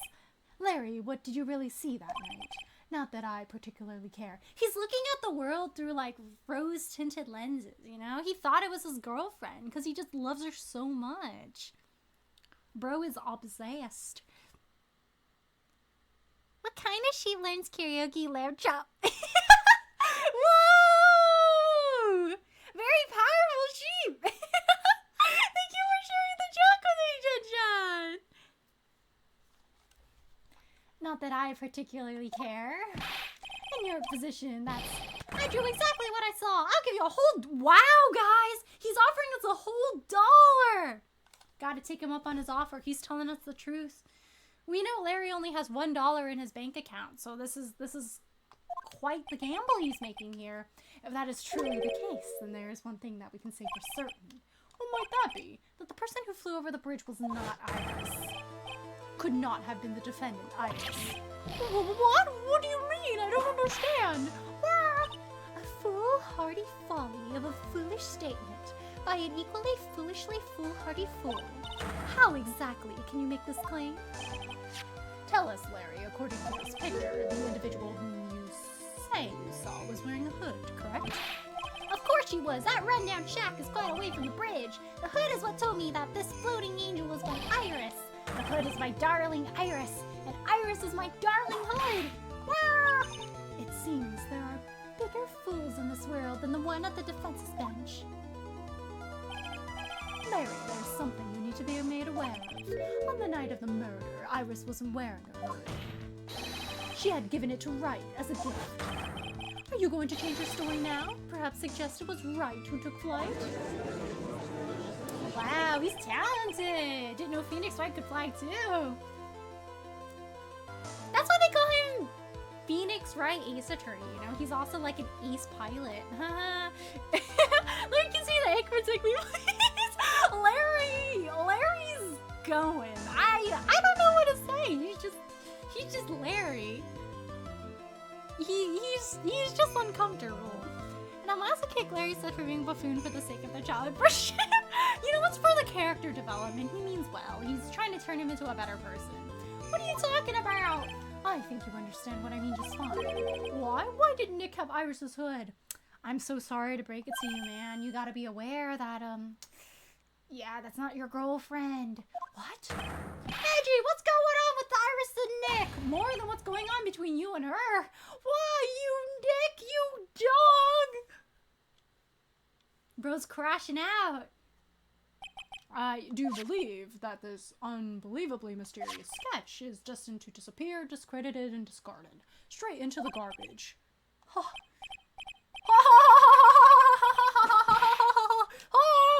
What is it now, witness? It feels like I've been waiting 25 years for this very day to come. Edgy, today is the day I get to completely stupefy you! What? What is the meaning of your outburst, witness? Why are you crashing out? I hate to do this, but I have some definitive evidence. Definitive evidence? He's like, that's not my girlfriend, so she's gonna go to jail! Iris did indeed come flying over the burning bridge, and I, Laurice Doning, shall prove it! Alright, prove it, Larry. What evidence you got? I didn't expect to ask this again, but we shall be needing your testimony once again. Tell us anything you know concerning the defendant as depicted in the sketch, and show us your evidence that this nightmare was actually reality. Okay, I hope you're ready, Edgy, because I'm gonna feed you a whooping serving of pain! You've been serving us a whooping serving of pain this whole time, trust me. He's not wrong. Larry's been an experience. 25 years of Larry being a Man, they go through so much.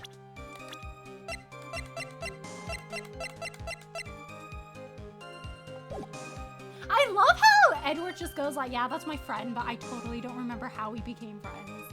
I don't know why I consider him my friend, but like, we're friends, I guess. She was already gone. I was so worried, so I frantically searched all over for her. That led to me finding a beautiful crystal spear half buried in the snow. That does check out. That's the one from Elise. I'm sure that Iris was simply wearing a spare hood. After all, no one else could have lost the crystal spear that night. Yes? Your mentor? Your mentor, Larry? You are her apprentice? Hello? A crystal spear? This one, pretty, isn't it? But finders keepers. That sphere, where did you find it? Let me see, around here. It was half buried in the snow. It had pretty much stopped snowing by then, but then there was still some... Interesting. So something, like a scuffle happened at the bridge. And that's when the stone with the blood came off.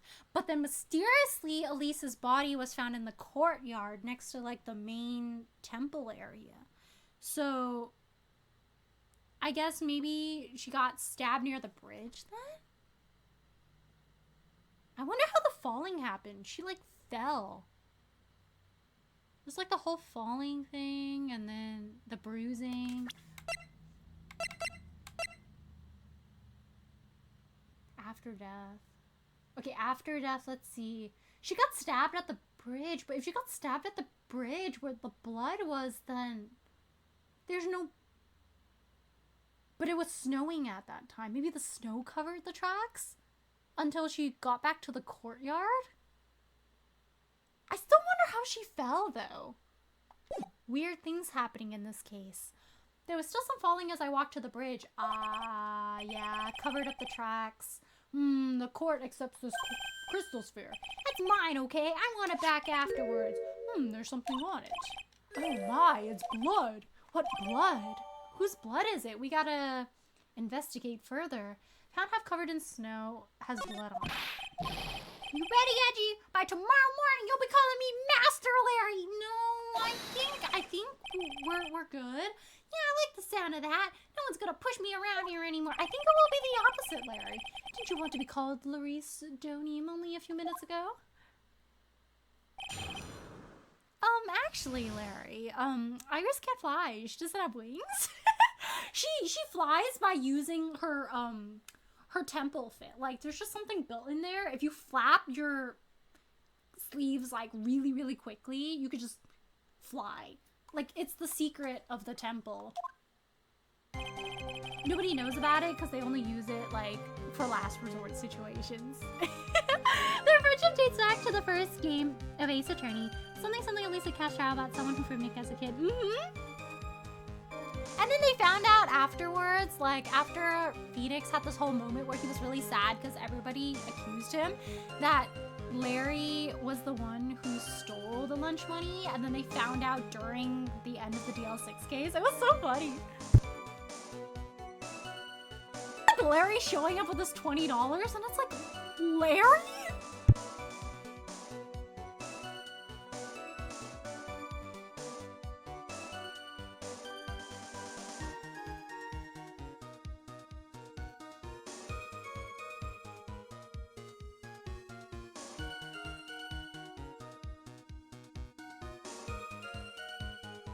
Well, her temple fit balloons up, and she floats down like Mary Poppins Princess Peach. Real, actually, 100%. That's the secret they don't want you to know. When I reached Dusky Bridge, she was already gone. It's the last statement. But let's see what he says. Hold it. So, you went to the burning bridge? That's right, to meet Iris. She actually flew to get to me. The least I could do was meet her halfway. Are you gonna fly too, Larry? That's, kind of you, I guess. But the defendant was not off the bridge. I guess she went back to Hazakura Temple. She's a girl, after all. She must have wanted to look her best. Yeah, after flying, you know? Must be lovely to live in the fantasy land of Larry's mind. Actually, it's so depressing that I can't even work up the energy to point. He's just speechless. He's just like, okay. So what did you do next? I love how Edgeworth is just so done from this case. He's just like, Larry. Hold it. So you searched all over for her. She was flying pretty high, you know. I thought maybe she slipped on her landing and got hurt. Hey, it was more than possible. Also, when I headed out to the shack the first time, I was snacking on a banana. I was pretty sure I threw the peel away somewhere. You know, I didn't want her to accidentally slip on it. Can I really be the stupid? I mean, I do be questioning. So, did you find any signs of her so-called landing? I don't remember. I kept on falling over myself and kind of lost it for a while there. You fell over yourself? Yeah, the snow was deep and there was even a banana peel out there. You know, I don't think it works out that way, but Yep, they're stupid. And then there's Larry Butts. the short of it is that you didn't find any signs of her landing, correct? And to be honest, you wouldn't have found signs of her landing. It was like snowing. It would have been a little difficult, and that likely also masked the blood. Hold it. Half buried. Sitting in the snow with a little gathered on top of it. It was really hard to spot, actually. I mean, it was dark out, too. I'm impressed you did well to find it. No matter what you may think when you look at it, I'm a pro, a genius security guard. I used the pen light I borrowed from my company to help in my search. He still works at the security company? And he's an artist now. Wow, bro working 2 jobs. And it sparkled really brightly as if it was saying, here I am to me. It does indeed look very much like the crystal sphere on Iris's hood. But need I remind you that she was not wearing her hood that night? It's a slightly different color. Hold it. Each nun is assigned their own hood, and they are assigned only one. I don't know anything about that, okay? And Iris is special, alright, dude? Even if she did steal a spare hood, I'd forgive her. This is getting us nowhere. Our destination for the day, it seems. However, this crystal sphere was found near the bridge. That's a fact. If it didn't come from a hood, where could it have come from? That is from the staff. No one else could have. Hold it! Let me confirm this one last time, Larry. The reason you thought this was Iris or the hood in this crystal sphere, correct? That's right, my gut is never wrong. I met that old bikini the next morning. You know who's also wearing a hood? She's also wearing a hood. Wow, that magic staff has lots of powers. I met that old bikini the next morning and her crystal sphere was still there, safe and sound. Indeed. She was wearing it in this very room earlier today. This case isn't going to end without a fight. Exposing the obvious contradictions in this testimony will be easy, but I fear that all that awaits us are further mysteries.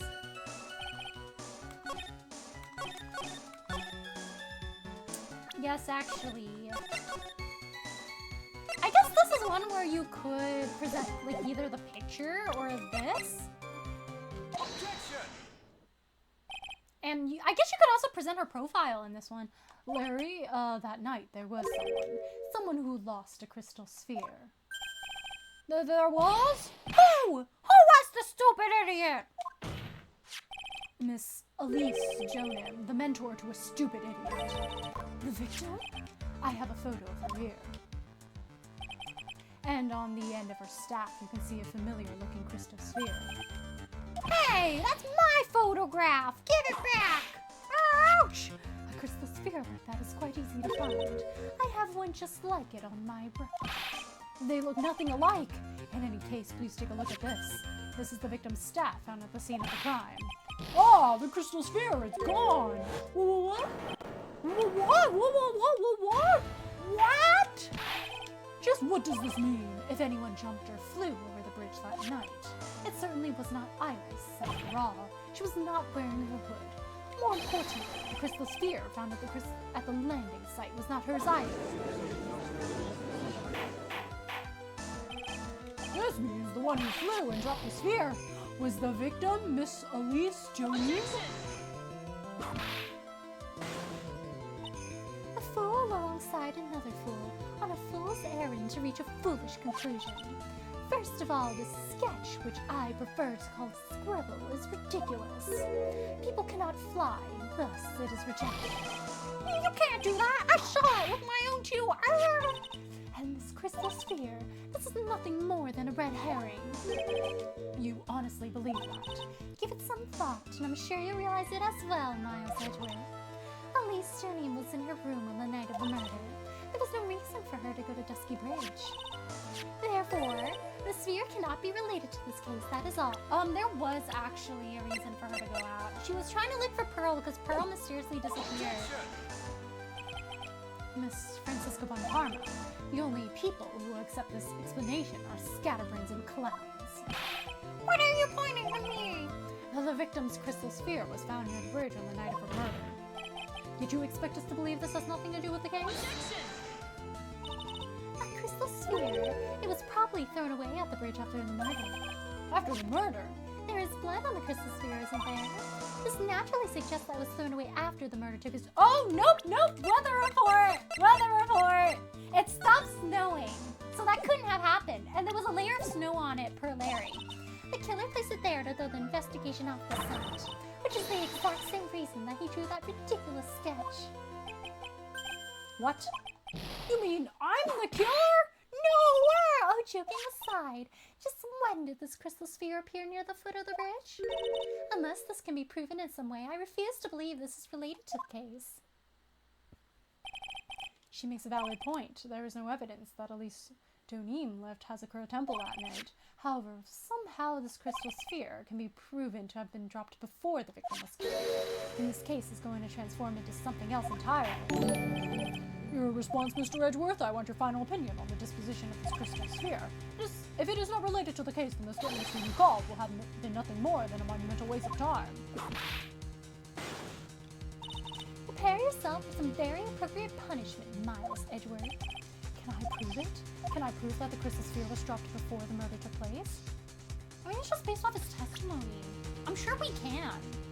But, like, is this testimony reliable? Because I don't think we can use testimony in this case. Like, we might have to use solid evidence. Let me think about this a bit. Because per Larry's testimony, it was dropped before the murder took place. But is this testimony enough?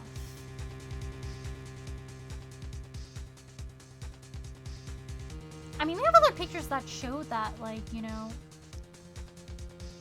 the weather report and everything. Actually, Larry, I just can't fly. She doesn't have wings. Yes, I read that. Larry, Miles will never call you Master Larry whatsoever. He'll just smack you with a steel arrow trophy out here. He's like, nope, I can't believe there is someone as dumb as this guy. Suiting right now for Edgeworth. He's so cool, right? But she really said Iris doesn't have wings. She was like, really now? Really, Larry? You think she has wings? Thank you so much for the follow, Lazy BT. I really appreciate it. Thank you. Because per Larry's testimony, that is true. But do we have like a solid enough piece of evidence? But we have to. Oh, no, we do. Found half covered in snow. We do. Yes, we can. Can I prove it? This isn't the issue. Just simply prove it. That's the only option. That's what we do. That's the way Phoenix Wright would do this. Your Honor, allow me to prove something to you. I will prove that this crystal sphere is a vital link to solving this case. Ooh, time to do a save, just in case. You will do what? That look in your eyes. You remind me of Phoenix Wright when he was cornered. That should come as no surprise. We are best friends after all. Because right now I am Phoenix Wright, and I am indeed cornered. I am panicking for my life. But the judge doesn't know that. Francisca von Karma doesn't know that. I order you to present your evidence, Mr. Edgeworth. Oh, we're using this picture, huh? Crystal sphere was dropped before the murder.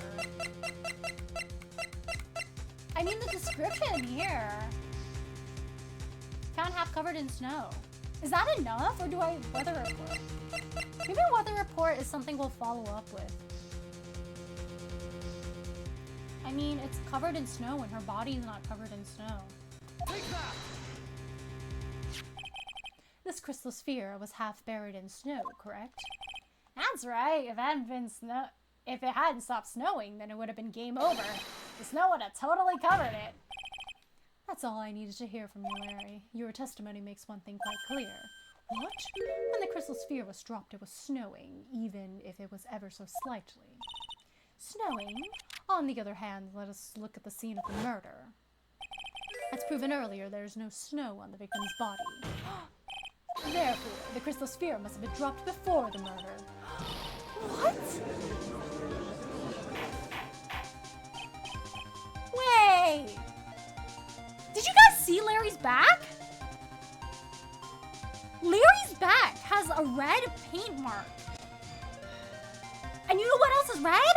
Blood. Maybe I am overthinking this, but that's very suspicious. Larry, what are you doing, Larry?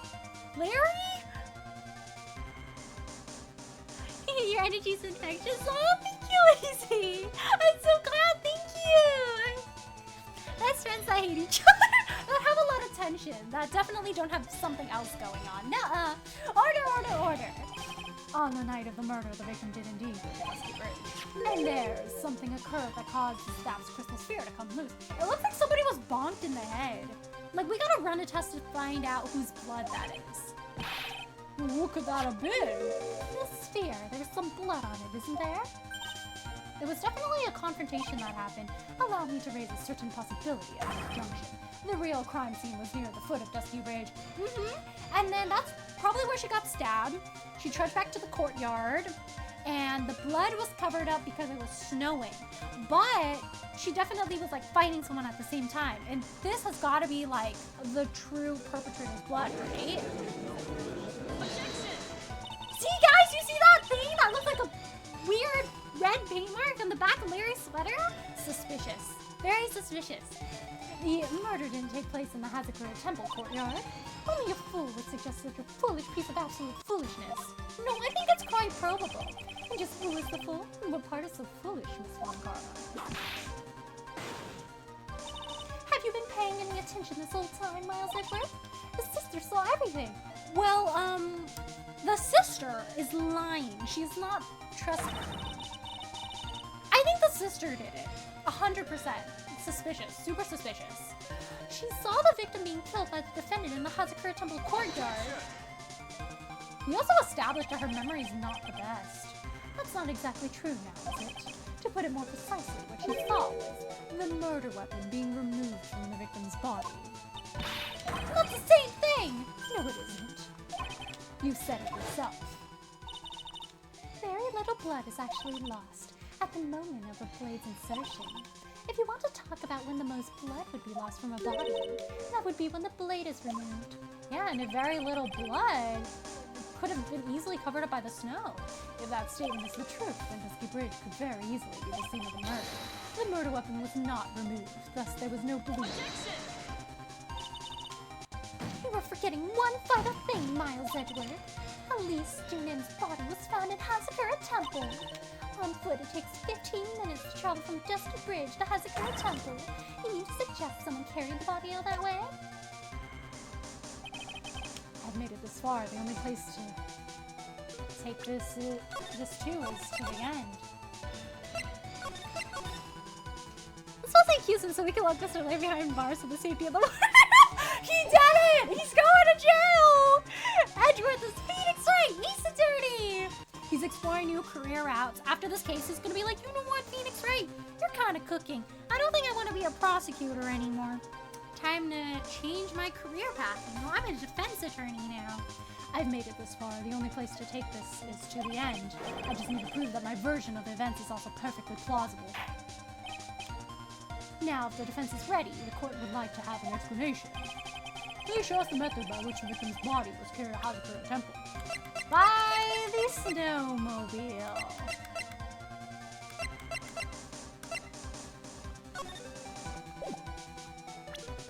Do we have anything else with the snowmobile? Vroom, vroom.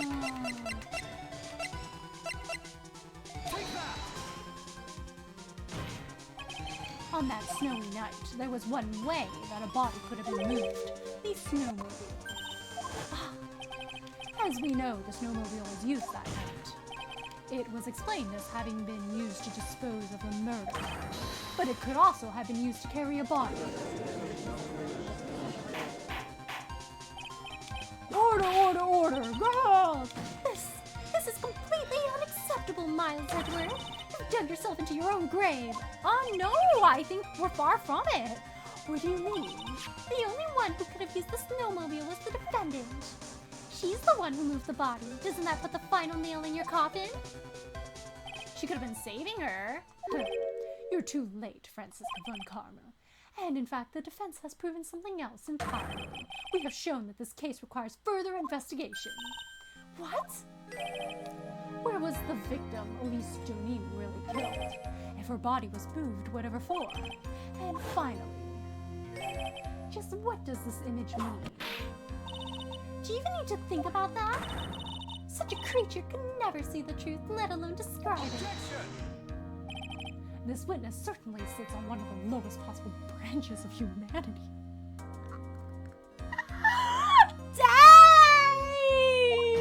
Dang! Ouch! However, he would never utter a lie that could hurt a girl with whom he was enamored. He drew this, so it is something that actually happened. The defense stands firm on this point. Angie, thank you! That settles it then. I cannot give a verdict under these circumstances. Grr, grr. Right, I seem to have fulfilled my part in this. It is just as I thought. Oh, are we getting Phoenix right back for the next part? Francisca von Karma, you make a wonderful partner. Excuse me? There was one reason, and one alone, for me being here. To expose the darkness lurking in this case, and then pass it on to Wright. Really? That's what this is all about? No, I'm gonna miss Edgeworth! You could have just told me that from the very beginning, then I wouldn't have had Francisca whipping dirt. Ouch! Miles, I don't care about what you were here to do. It was my chance to finally grind you into my heel. A shame that your chance seems to have slipped you by. What a shame! Frenzy! This is all your fault. Such a terrible witness. I demand satisfaction. Oh dang, she's beating him! Oh goodness! I cannot believe that the witness's testimony relates to an actual event. However, there has to be some sort of answer for the questions it raises. Have his words here today been the truth or lies? Next time we gather in this courtroom, those are the matters that shall be addressed. Tune in next time to find out. I am counting on thorough investigations by both the defense and the prosecution. And witness, the rest is up to you, right? We're gonna wake up in Hottie's clinic. Oh my gosh. Court is now adjourned. If I see Dr. Hottie again, it is so over, guys. It is so over. At least he'll hopefully be less creepy because it's Phoenix, right? Right? Phoenix, right? We can't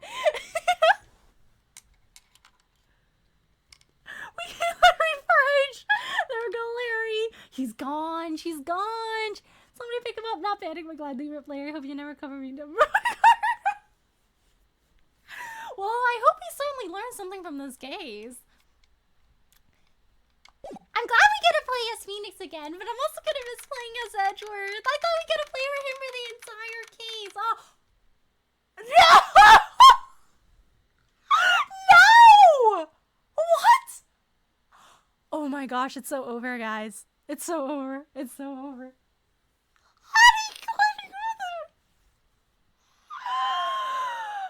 I hate it out here. The gift of prophecy is truly strong today, chat. February 9th, 3:43 a.m. Hottie Clinic Intensive Care Unit. We are back here again, chat. Welcome back to Hottie Clinic. Wow, he's working. Look at this guy. He never sleeps. He's on the grind. No, Hottie Clinic. Was I like a dating site? Hottie Clinic. It does. Oh my gosh. Hottie Clinic, your #1 dating site for nurses and doctors in Japanifornia. And then there's like interviews of people. It's like, yeah, I used to think I would die alone. That is until I started using Hottie Clinic, the #1 dating site for doctors and nurses everywhere. I swiped, is it right? Do you swipe right if you like somebody and swipe left if you don't like them? I swiped right on this really, really cool looking doctor. I guess you could say he was a hottie. Now we're dating. Download Hottie Clinic today and you can get 10% off Hottie Clinic Premium Plus. Get better matches and not be single today. You don't want to know. Hottie's near you, 50 kilometers away. I'm still up at this hour, reading through the trial record of a certain case. It's the first case my mentor, Mia Fey, had ever handled in a court of law. The horrifying truth that I refuse to accept is holding me hostage here within its pages. Dahlia Hawthorne, what I have read, I don't want to believe. What is written here? This isn't the Dahlia I knew. After falling into Eagle River, I was somehow miraculously saved. But I ended up catching a cold that seemed to knock me around the world and back. I feel dizzy, my ears are ringing, my throat burns, and my head is on fire. But I will recover. I have to recover by this afternoon. I have to meet with the most ill-tempered witness imaginable. And I know that he'll be able to help me with him somehow.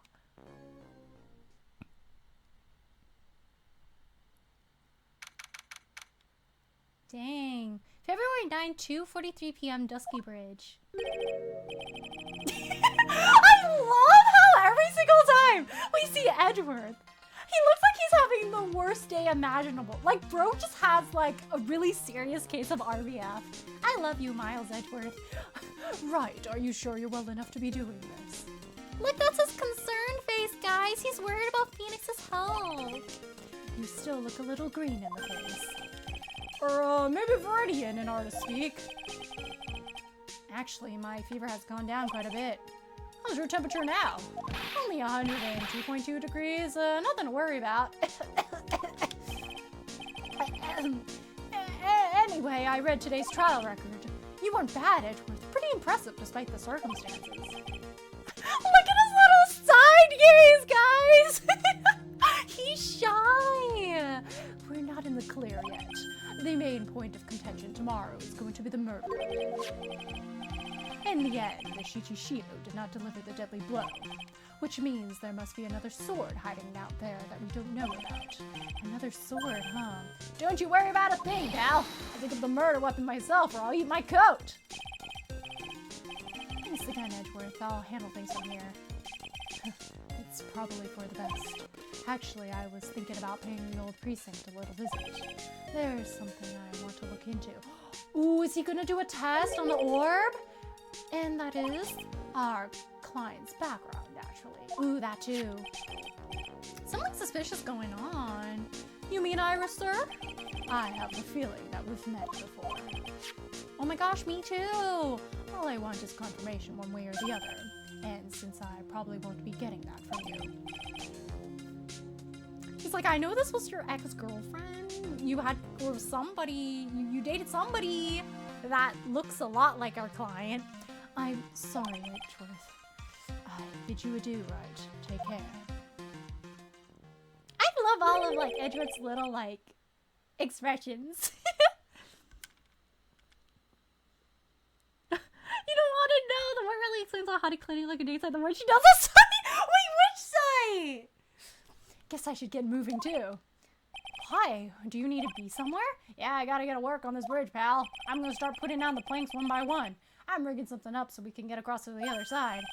That's right. Maya's still stuck over at the inner temple. Don't you worry, pal. Soon as it's all set, you'll be the first to know. Thank you, Gumshoe.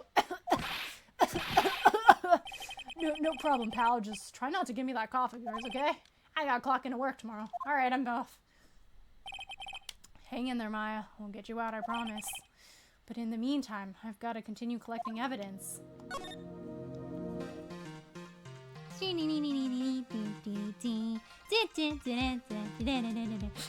Are we talking about how to Guys, if any of you guys work in the medical field, like,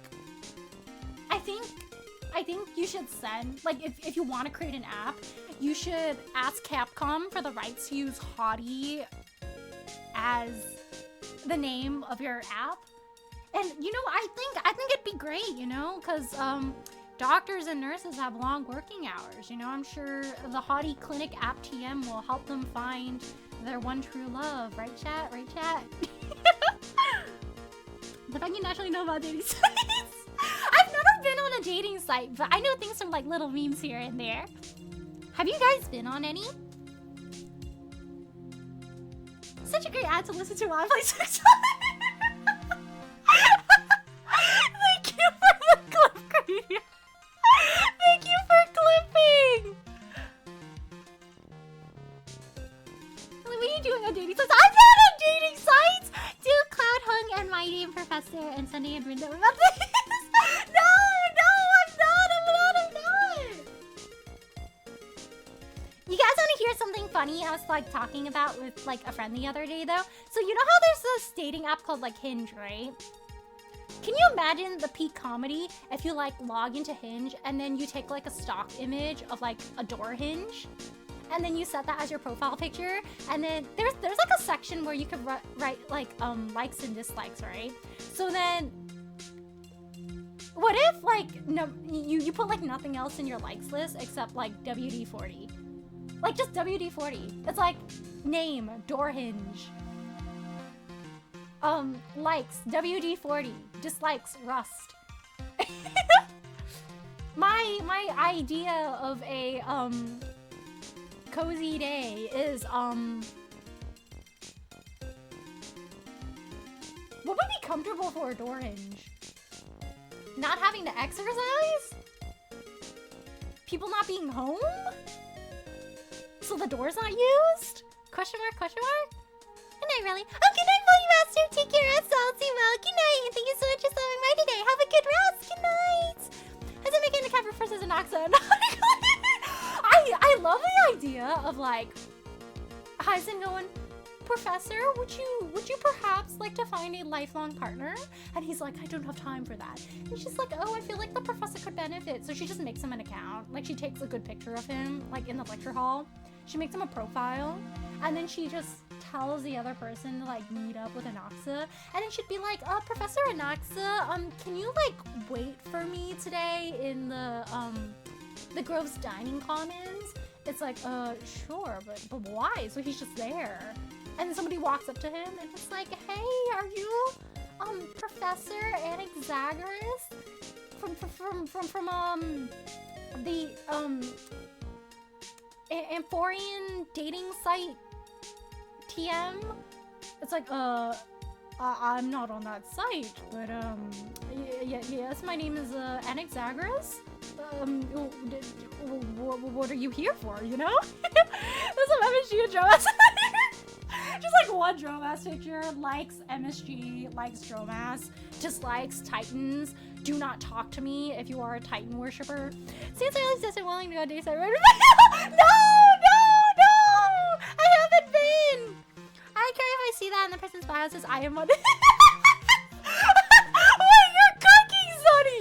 You're cooking! Wait, that's so good! If any of you guys go on a dating site and you create a door hinge profile, please show me. This is like peak comedy. I am unhinged. I like jokes. That's peak. Thank you, Sonny. Hola todos. Hola Roxo. ¿Qué estás?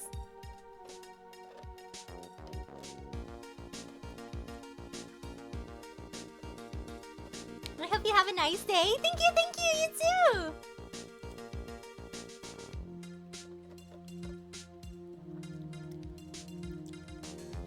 Hey, you guys have to meet Professor Anaxagoras on the Amphorian dating site TM.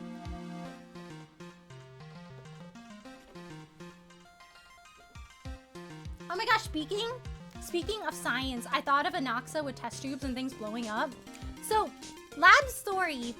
I took like an organic chemistry lab, and I think the most like dangerous, scary thing that happened to me was do you guys know vacuum filtration? So there's like a very specific flask you use that has like a little hole on the side, and then you put like a tube, like you connect the hole to a tube, and then there's like a little like valve you open up. So like I was boiling like the flask on like a heat plate, and it was just like going, and then I stopped it, and then I was like, okay, you know, time to remove the tube. So I removed the tube and I turned off the vacuum. So I was like, oh, it's gotta be safe, right? I yanked it, and some of the liquid, like it just splashed. Like all of my yield for that lab was like horrendous. I think I got like a less than 1% yield, because like everything inside the flask just like spilled out, and it just evaporated immediately in the fume hood. So that was like Jover. But then I got a lot on my sleeve, and this is why you wear lab coats, guys, so like your arm isn't like damaged, and instead it's your lab coat. But I had like stuff on my lab coat, and then I was like, oh, okay, like I got stuff on my lab coat, you know? So then I just like put my lab coat like away in the bag and everything, and I was like, okay, lab next week. The next week, when I took my lab coat out, there were holes. Like, that was how bad the thing was that I spilled. Like, I don't remember the specific substance I spilled, but like, OChem Labs be working with things. So there were like holes in my sleeve where the splash went, and I was just like, oh, I'm glad I wore a lab coat. But yeah, lab stories. So Professor Anaxagoras, I just know he probably goes through a lot of lab coats.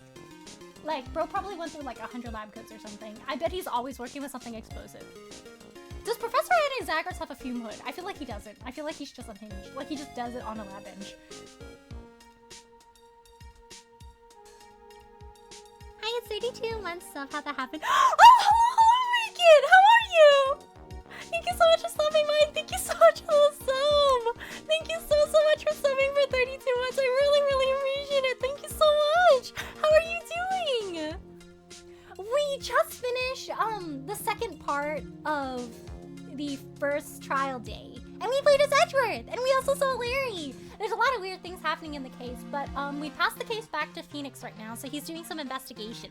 There's a lot of things that don't make sense, and also Larry gave us a very interesting illustration.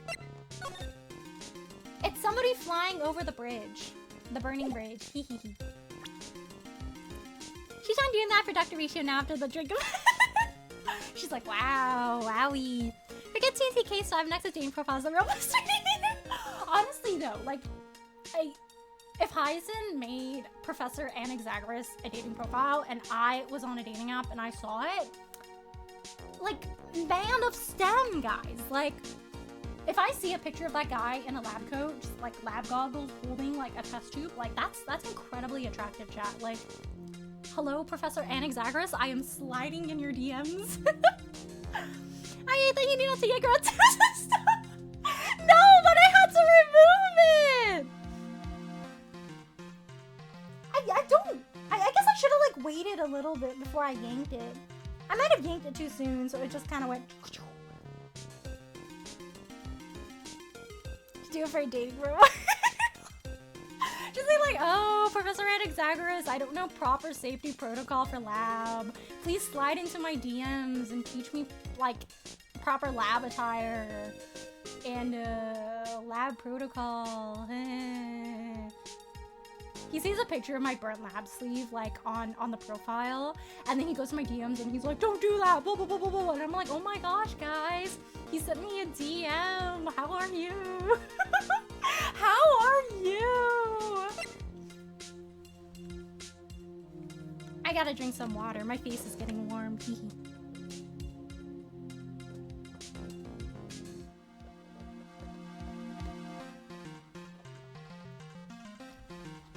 I still all kept glasses. No!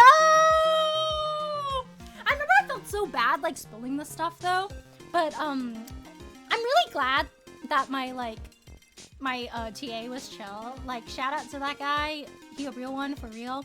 But I felt bad because like I went up to him and I was like, oh, I'm sorry, like I spilled my thing. Because if you spill something, you have to like tell your TA, because they can like help you, because like the chemical properties of the stuff you work with is kind of dangerous to just kind of clean up yourself, and there's like specific protocol that you need to do and specific stuff you have to like sprinkle on it to like nullify it. So then I went up to my TA, I was like, oh my gosh, I'm so sorry, and he was like, oh, I was getting bored here anyway, you know, thanks for giving me something to do. He was chill.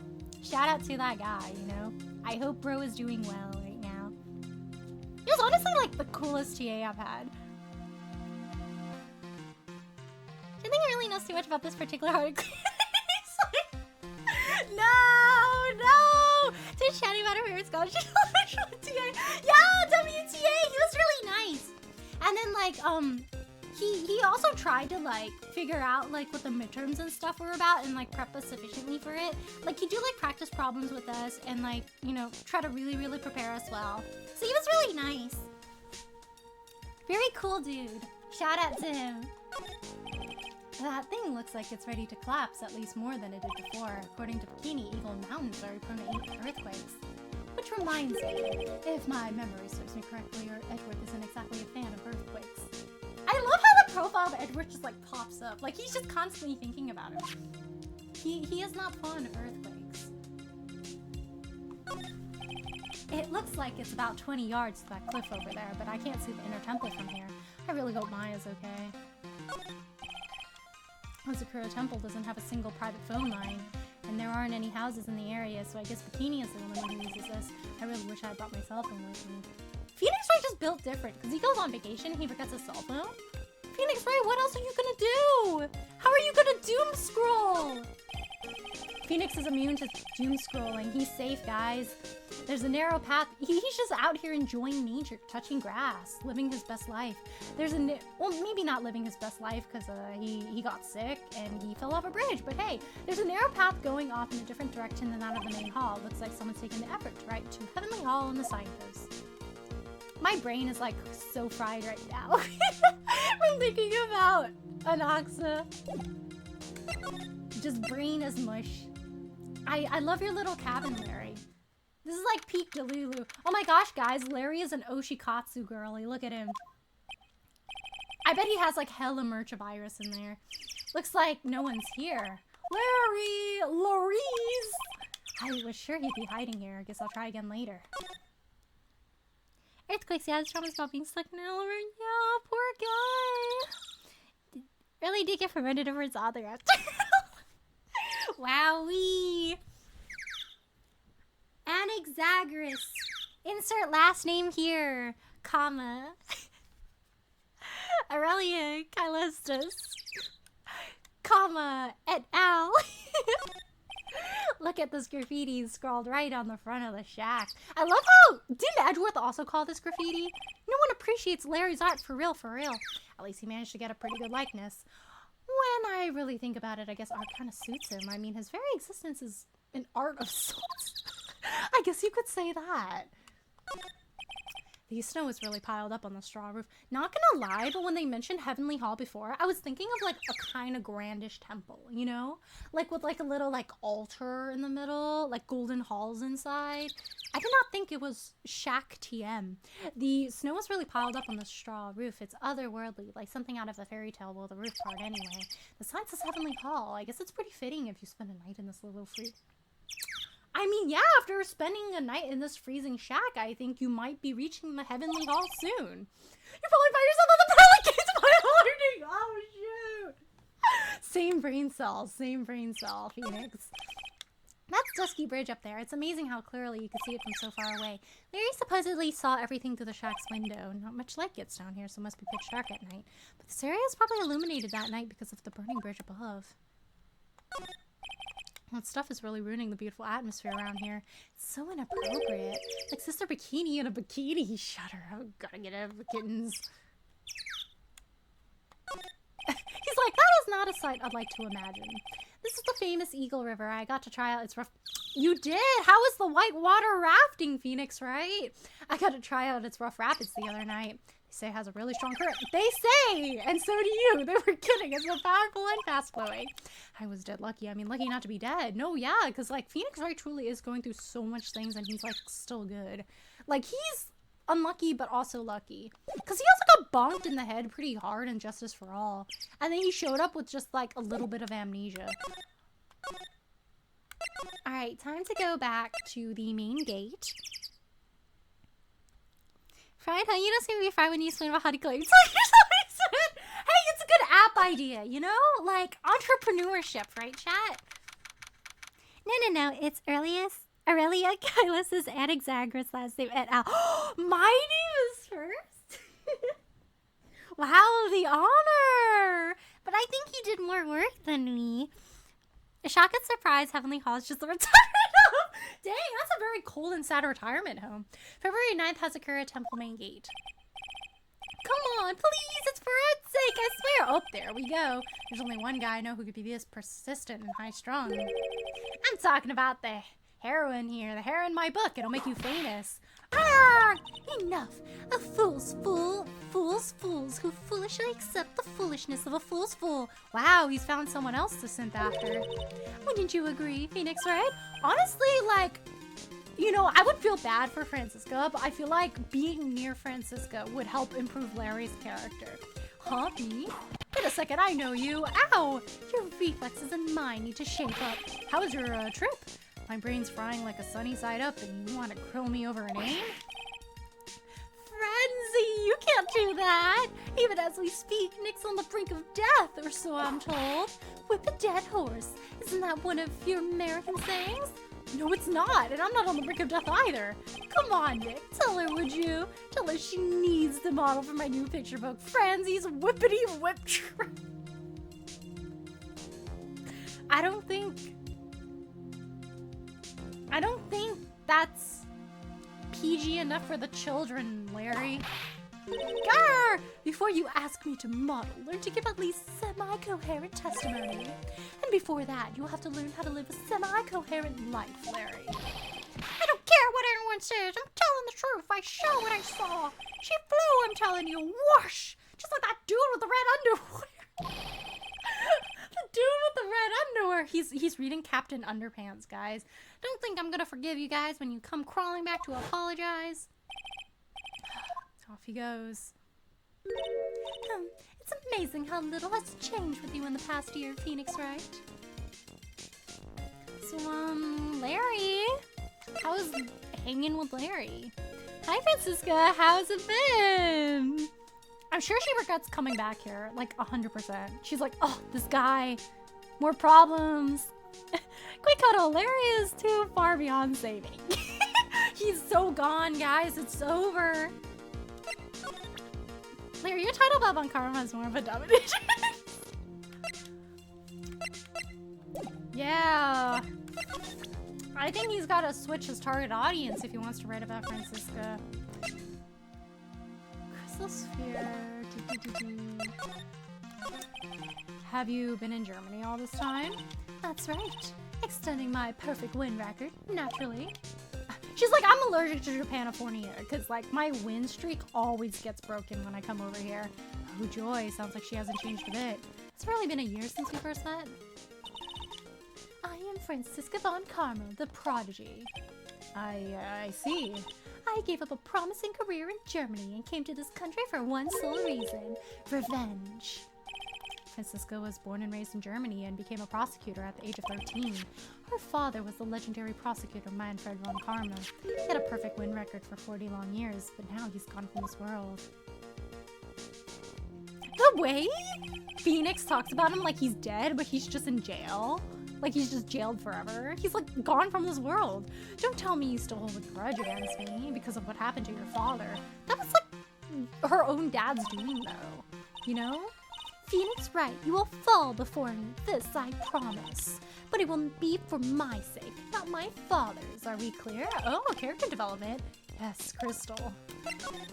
In truth, I was shocked. I came back to America. Oh, I came back to America with the intention of defeating you. Instead, it was my little brother who was leading the defense. I find it so funny that she calls Edgeworth little brother. Like, Francisca's what, like 19 right now? Is she 19 or 18? Yeah, she's like 19. Her brother's like 6 years older than her, and then she's like, oh, my little brother. Edgeworth, come to think of it, Edgeworth was pulled into being a prosecutor by Manfred von Karma as well. Miles Edgeworth told me something very interesting, you know. He said this case has a special significance to you. Because it does. And that's precisely why I am here. Your personal involvement will make crushing you into teensy-weensy pieces all the better. That's probably the fever, but she's so openly hostile that it's almost kind of cute. He's like, wow, she's not intimidating in the slightest. No smirking. No whipping. A foolish fool doing such a foolish favor for such a foolishly foolish fool. Edgeworth, make no mistake, Phoenix Wright. I came here for one thing and one thing only, to pulverize you. It's not like I thought you were here to bring me some cold killer X, you know. Yep, those words sure do mean other kinds of words, not for younger years. Oh, Larry. I went over the whole case file on the flight over. You read the whole thing? Yes, every last word of every sentence of every last paragraph. All the ridiculous things you did made it a very interesting read, you know? Attempting to cross the burning bridge? Did you even consider the dangers? No, the only thought in my mind was I have to get across. A fool who doesn't think is more foolish than a fool who foolishly thinks. Gumshoe said he'd let me know once the bridge was repaired. Oh yeah, she's gotta be okay, I just know it. Plus, I need to ask her about what really happened at the Inner Temple that night. I want to see what her opinion of her brother is. Oh, he's 26 now! Miles Edgeworth, age 26, an old friend. Aww, said to be #1 at the DA's office, studies foreign judicial systems now. Oh wow, he's traveling. Saw an unbelievable sight at Heavenly Hall the night of the crime. The defendant, a nun from Hazakura Temple, doesn't seem to have any spiritual power. Here's feature. Her back really bothers her. I wonder if Goto's gonna appear again in this case. It'd be kind of funny if he just bursts in and he's like, Phoenix Wright's back. Oh my gosh, I gotta fight against him. Oh, the deceased is now trapped there. There's the foolish paragraph. Cute. Yeah, Nick, she's 19, not 20. Not legal enough to date her. Yeah, you're a little too old, Phoenix. Wait, I forgot. I didn't see Phoenix I don't remember what Phoenix profile said. Did they say he was 25? That means Edward's a little older than him. Because Edgeworth is 26 right now. Did they say Phoenix was 25? That is quite the age gap, though. Let's see.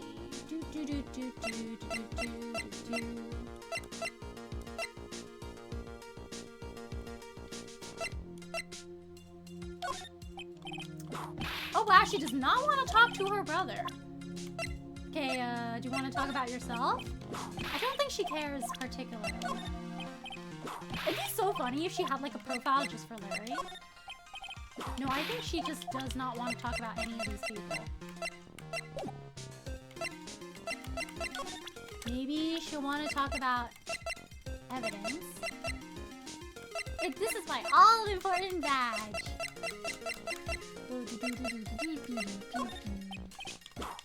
No, I think she's just not open about talking about any of these because technically we are against each other. So I guess we're going to the main hall now and seeing who's here. February 9th, Hazakura Temple Main Hall. That was one long sigh. Sister Bikini?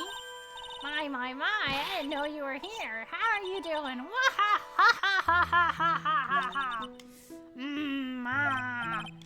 You don't have to pretend to be in a good mood for my sake.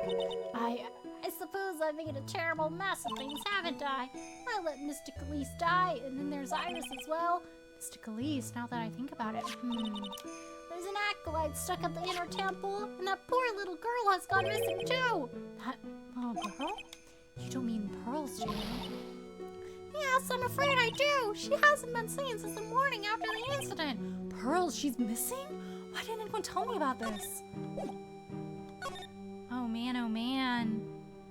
That's like your game, right? So basically he's 25 or 26. Mm-hmm. And then he's like 40, right? Is he like 40?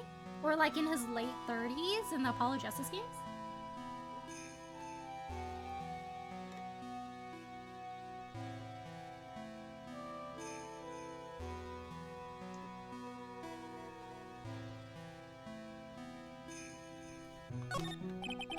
It's an altar. It looks a bit old, but someone does a good job taking care of it. Speaking of altars, I remember seeing one like this in Korean Village last year. I guess they really do have something to do with spiritual power after all. It's a stack of straw zabuton cushions. Maya told me this type of zabuton is called enza. I suppose if I'd never come here, I'd missed out on a lot of these new things. I'd only seen a layout like this when I saw this really old Japanese movie on TV. Wow, this hibachi brazier really puts on a lot of heat. Just thinking about how happy we were, sitting here eating pot roast and gravy.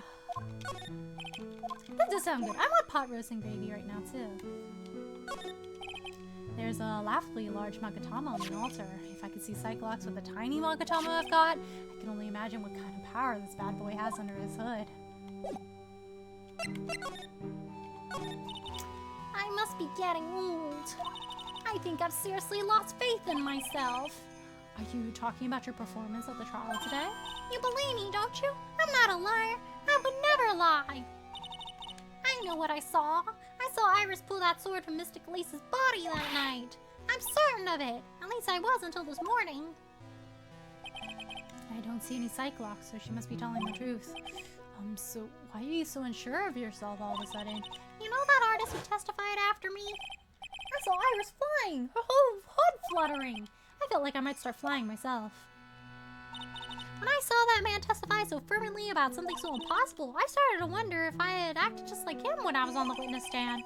I wouldn't take that guy too seriously. He's an artist, but all he draws is trouble and nothing more.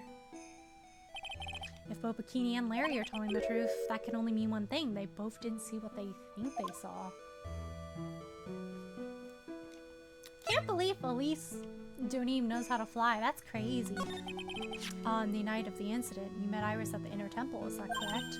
That's right, I'm sure it was Iris. But Iris claimed she was in her room in Huskara Temple.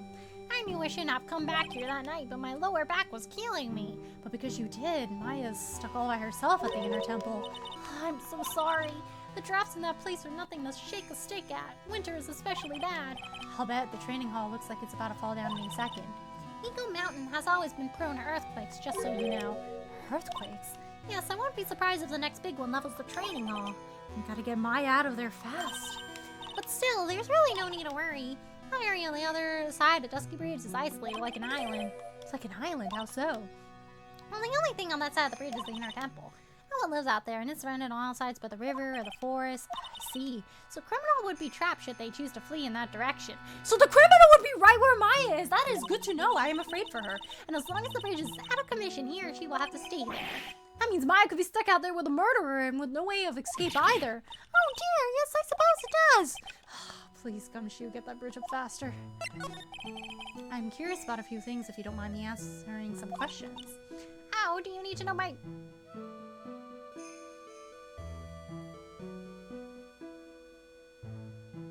No, I think we're good. No, I'm good. Oh, do you need to know my measurements for your investigation or something? No. I want to know a little more about the victim, Miss Elise Junim. I'm afraid I don't know.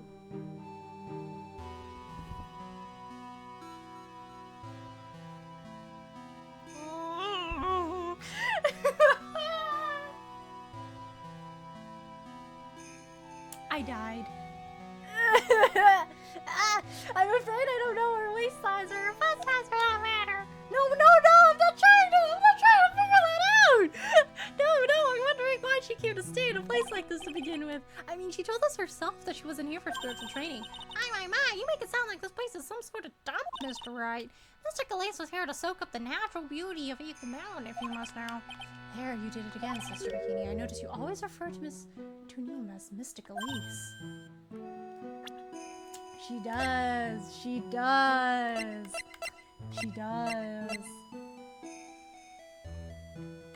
You know why? You know, maybe my theory that I made at the beginning of this case is not too far-fetched after all. She has this suspicious picture of Misty Faye here. And Misty Faye would kind of look like Elise. And the fact that she doesn't remember anything, that she just suddenly came up, like maybe the trauma of DL6 was really that bad that she just forgot. That's why she never went back to the village. You know, she just forgot everything. Sunny, no! Ow? Yes, now, why is that? After all, she's not here as an actor. We address all our visitors as mystic. It makes their experience feel that... No. I know she's got some beef. How about you guys want to bet that she actually killed Elise because she knew Elise was Misty Faye and she has beef against the main family? Like, you gotta have this picture of her, like, for some reason, right? I bet she looks at it in resentment every single time she goes to the inner temple. She's like, because of her. If I trap Maya here, maybe I can take over the Faye family. I will be a branch family member no longer.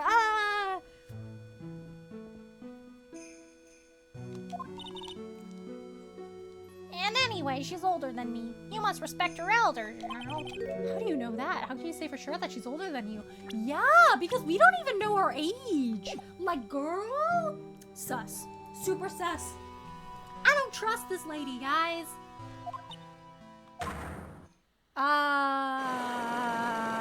There we go. Oh, goodness, that's why. Seems Miss Elise Tunim was no ordinary visitor after all. And there's Pearls. She was with Miss Tunim on the evening of the murder. Now she's vanished. I think it'd be kind of cute but really tragic if, like, Elise really was Misty Faye. Because Pearls is like, I'm a huge fan of your work. Like, that was your aunt. It's all got to be connected somehow. Sister Bikini is really suspicious. Why did Pearls have to get mixed up in this mess? Please, Mr. Wright, I know you're worried, but try to keep it together. We gotta talk about your history with Misty Bay, man. Oh man, my head's throbbing so bad it's killing me. Pearl, she was with Miss Junim on the night of the murder, remember? Yes, but I have a temple to run, you know. I was busy preparing for the training. I hadn't seen the little darling even once after we finished eating dinner. I do wonder where she is. I hope she's okay. The murder, it didn't take place right in front of her innocent eyes, did it? According to the detective, she hasn't turned about her room either. Come on, keep calm. There's one place left where Pearls could be. She just has to be there. Come on, Gumshoe, tell me you'll be done with the repairs soon. Yeah, she could be in the inner temple with Maya.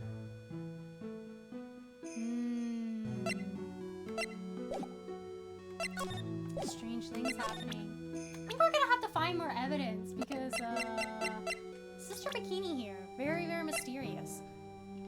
I feel like we need to collect more evidence on Misty Faye's identity and then start presenting it to her. But we only have the school so far.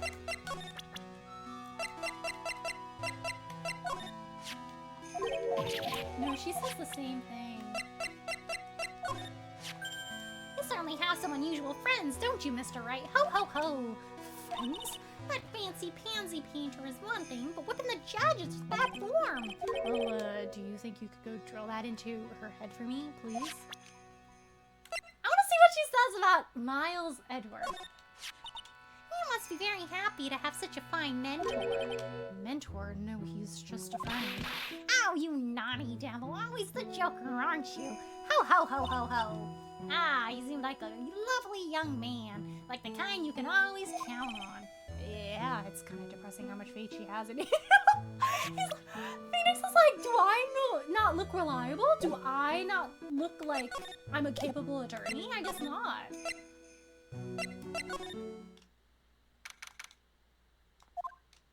Ooh, ouch. That's a lot of blood. This is where Sister Bikini witnessed the incident. It's hard to imagine she was lying on the stand, so maybe there are some clues that have yet to be found. There's also like a weird little cave thing back there, too. Let's see. The main gate's on the other side of that stone wall. The difference in elevation is almost 10 feet. That's how steep this hillside is, and that's also the height the body fell from, according to the autopsy. Is it possible that Miss Junim was pushed from the top of the wall?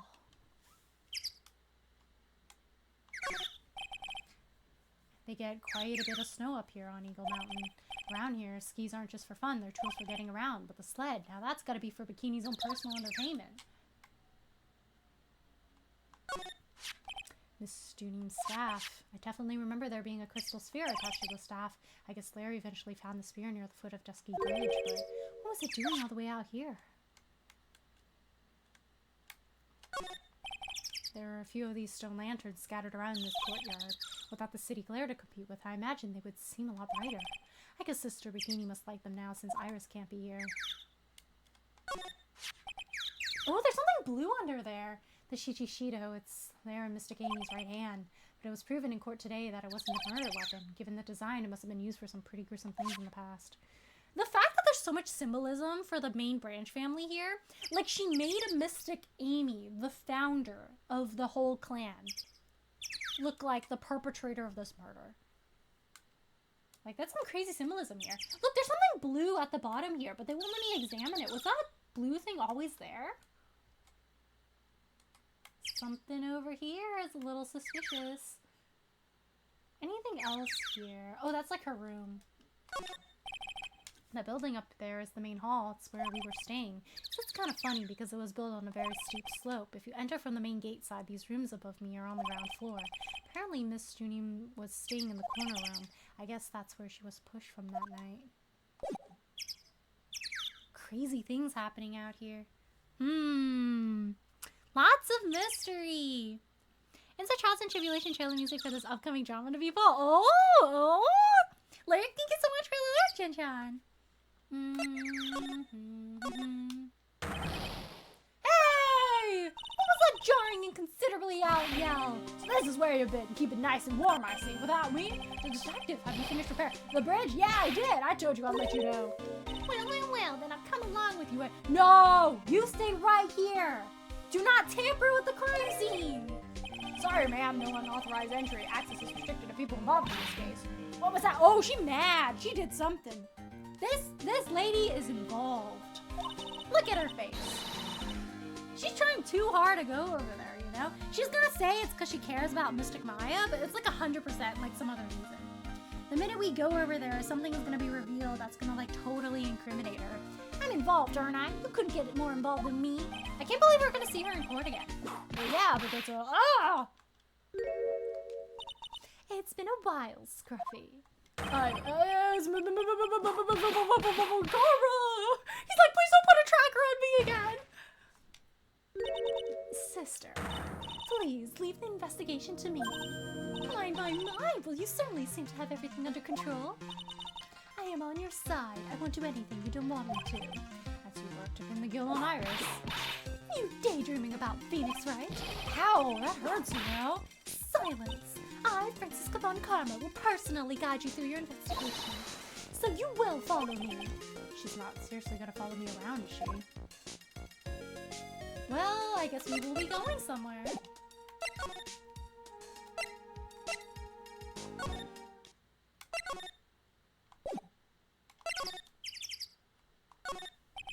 I'd love to know what that thing was used for on the night of the crime. Huh, still thinking small, I see, Phoenix, right? Or perhaps not at all.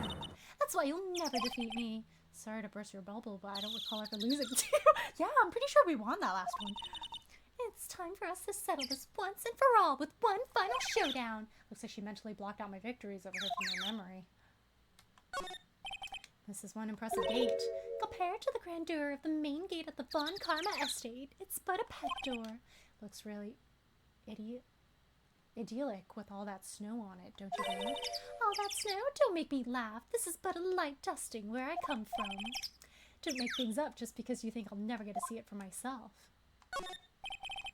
It's a quaint little bell tower. I never would have thought that something this horrible was about to happen when Iris rang the lights out bell that night. You can see the main hall from here. I wonder how the head nun is holding up. Oh, wow, is that an inkling of human kindness I sense? Ow! Do you enjoy causing other people pain with that sharp tongue of yours? It's nothing compared to the pain you cause with that leathery whip of yours.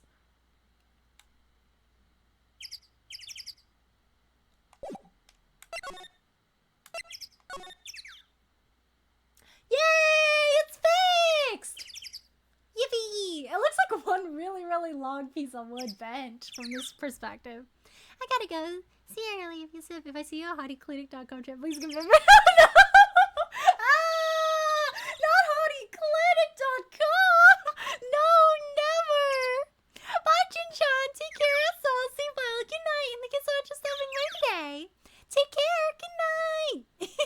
But yeah, thank you guys for the clips. I really appreciate it. Alright, let's see. Crossing the bridge. Crossing the bridge. Oh. Now it really is more of a dusty bridge than a dusty bridge. That kidnapping incident happened here 11 years ago, so maybe it's cursed too. Too much is happening here. Oh wow, we are back here again. Haven't seen this on the map for a while. February 9th, Inner Temple Gate. Things have certainly become a lot more hectic than before. They must have commenced with the investigation. Oh, Mr. Nick! Pearl! She's Steve! Pearls! Mr. Nick? Mr. Nick! So you were here ever since that night. I was so lonely, I thought I would die. When I woke up in the morning and saw that dusty bridge was gone, I realized I was all alone. She was all alone? Must have been very trying for you. Must have been very trying for you, little girl. I am Francisca Von Karma, the prodigy. There's no need to worry now that I'm here.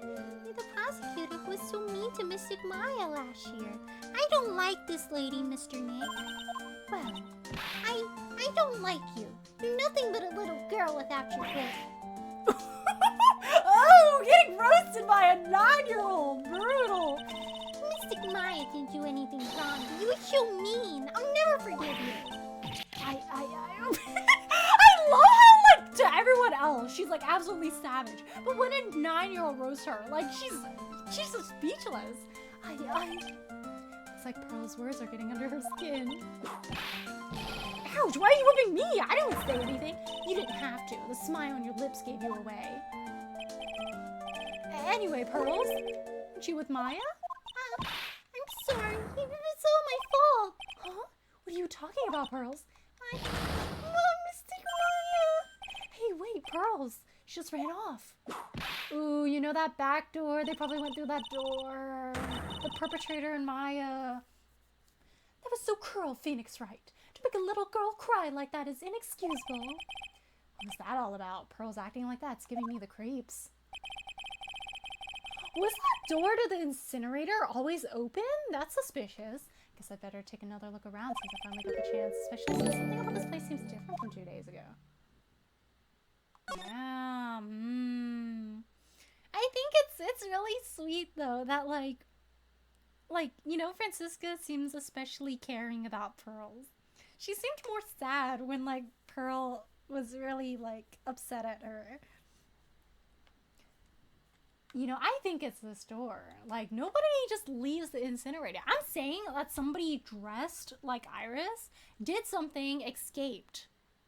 And they originally had the garb with all the blood and everything, like yada yada. And then they just burned it. Well, maybe not the blood, because there wasn't a lot of blood when the blade was inserted, but then they destroyed the evidence using this incinerator and they left it open. Hello. How are you? Thank you so much for the raid. Let me do a shout out for you. Nivia, how are you? Hello everyone. How's everyone doing today? I hope everyone's doing well. My name is Arlene. It's nice to meet you. We are currently working on the second day of investigation for Ace Attorney Trials and Tribulations Case 5. We just finished the first day of court, and there's a lot of very suspicious things with this case. And we finally got access to this area again after not being able to access it for a bit. So we're collecting new clues now. But aside for Ace Attorney, I also play Honkai Star Rail, Pokemon games, Fire Emblem games, the Devil May Cry series, and the Yakuza series. But hi, how was your stream? What did you play today? I hope everyone's doing well. There's a weird smell coming from that incinerator. The door is also open, almost like it's begging me to look inside. Well, let's see what stunning clue is concealed in here, shall we? Huh? It's empty. How naive of you, Phoenix Wright. But it's a little strange, don't you think, Francisca Von Karma? I seem to remember. Yeah, the door was closed. There was snow on this incinerator the first time I saw it. Somebody's been using it. In other words, someone's been using it to burn something recently. Listen, Phoenix Wright, it's impertinent to call people by their full name. I was only copying you. Strange. Look at all the Buddha statues lined up against this path. Phoenix Wright, do you know this is how many siblings the head nun has? Why don't you ask her the next time you see her? You know what? I think I will. And she'll probably slap you for prying into her private affairs. You can see Dusky Bridge from here. It's an unusually long bridge, isn't it? I would say it's about 20 yards. I guess the gorge is too wide to cross with a piece of rope or wire, huh? Therefore, no one has crossed the gorge in either direction since the night of the murder. A simple yet sound deduction, wouldn't you agree, Phoenix Wright?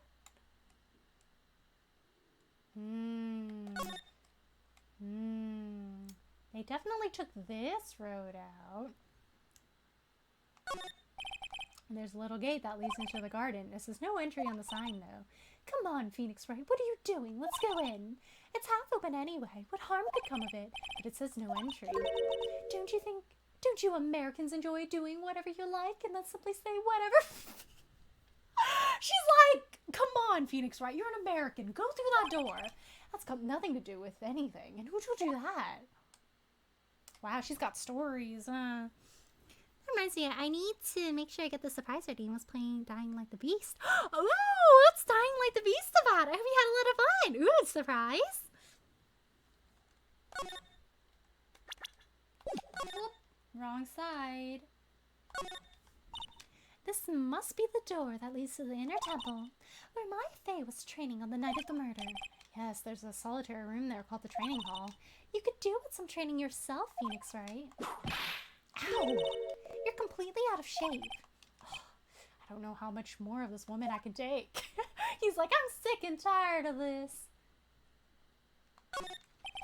The sign here says inner temple. I don't don't know how you're reading it, but it's incomprehensible to me. Actually, I can't read it either. Feigning comprehension isn't a very good habit to have, Phoenix Wright.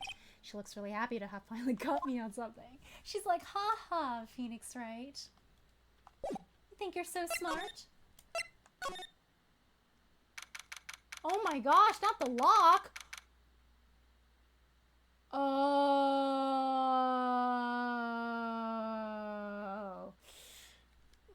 The yellow splatter on the Misty Faye painting? That is why Sister Bikini did not want us coming here. She was probably all like, ha ha ha ha ha! You will go down today, Misty Faye! You're just leaving clues everywhere for us, aren't you? February 9, Inner Temple Training Hall. What's that weird thing she splashed on there? What's wrong? Why are you so quiet? Why? She was supposed to be in here training. Yet it appears she's nowhere to be seen. And how did she get out? Because there's a lock there. Unless that cavern somehow connects to somewhere else, you know? Oh, you know what'd be weird? If the cavern somehow connected back to the courtyard. I mean, realistically speaking, it doesn't make sense because there's no other way across except for the bridge. But wouldn't it be kind of crazy, you know, if there's like a secret passageway in there? What's that? That strange lock. It was in there 2 days ago. This whole room is giving off really strange vibes. Yeah, I don't think she was just here for training. I think Sister Bikini wanted to put her in jail and keep her here forever. Ha ha ha, if you're here forever and nobody can get to you, then somebody will have to take over the Faye family, and it's gonna be me. Surprise for you coming in. Oh, for me! Oh, you didn't have to, Hollow. Thank you so much. I'm excited. She might disguise as a hater. Yeah, she's like, oh no, I just hung it there because I really admire Misty Faye. No, you hate her guts. You wish you were her. I was unfortunate enough to be born into the Branch family. It isn't fair. How come I can't take over? This is envy. It's an antique dresser. Don't you dare open it, Phoenix Wright. But what if Maya's in there? I never know how Maya feels when I tell her not to touch things. What a pity. It's full of nothing but old clothes for the acolytes. I thought we weren't opening it. I'm from the prosecutor's office. I can do anything, but I can't. Yeah, you can do anything except stand up to a 9-year-old girl. Pearl's just the most powerful. Like even Francisca von Karma cannot be her. The store. When I was here 2 days ago, that weird lock wasn't on it. Those change. It's almost as if they're guarding something inside that cavern. I've never seen a lock quite like this before. I have. I've seen locks and chains just like this before. They look just like the ones that guard a person's secrets during a psych lock. I wonder if this lock is guarding something too. Dark secrets in a dark cavern. Weird. What do you think this yellowish poster is, Phoenix Wright? It's a scroll, not a poster. It's a picture of a woman who's actually... A woman? I don't see any woman here. There's a different atmosphere in this room since the last time I was here. No, it's not a different atmosphere. It's a different smell. It's gravy? Who threw gravy at her? What's the matter? The scroll. It's been completely covered in gravy. Ah, yes, there's a very appetizing smell in the air. But gravy is a type of sauce. So when you run out of paint, you Americans use gravy as a substitute, I see. No, no one does that. For starters, it stinks in here. This must be the gravy that we had with the roast on the night of the incident. Why would anyone do this? Why the scroll? Yeah, kind of weird. What took you so long? Oh my gosh, Maya? Ooh, we got the before and after pictures here. Oh! Huh? Wow, he's fast! Hello, Godo. Is he taking over? Oh, I thought it would be Maya.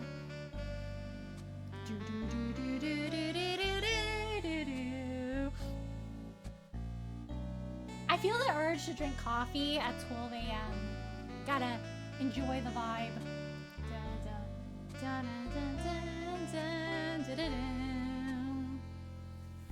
I thought you'd manage to get here faster than this, Mr. Trite.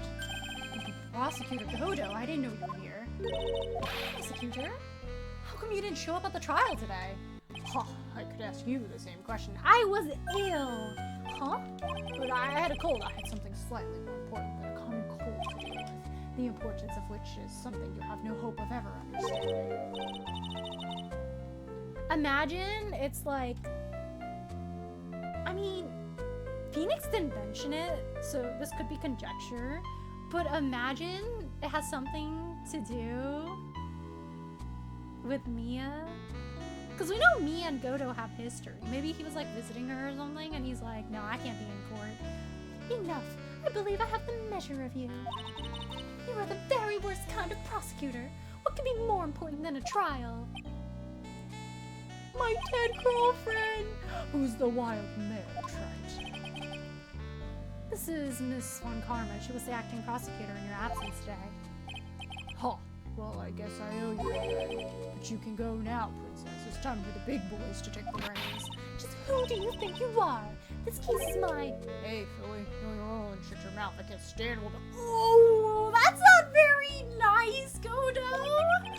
I'm only going to say this once, Lady Von Wippenberg. Go home.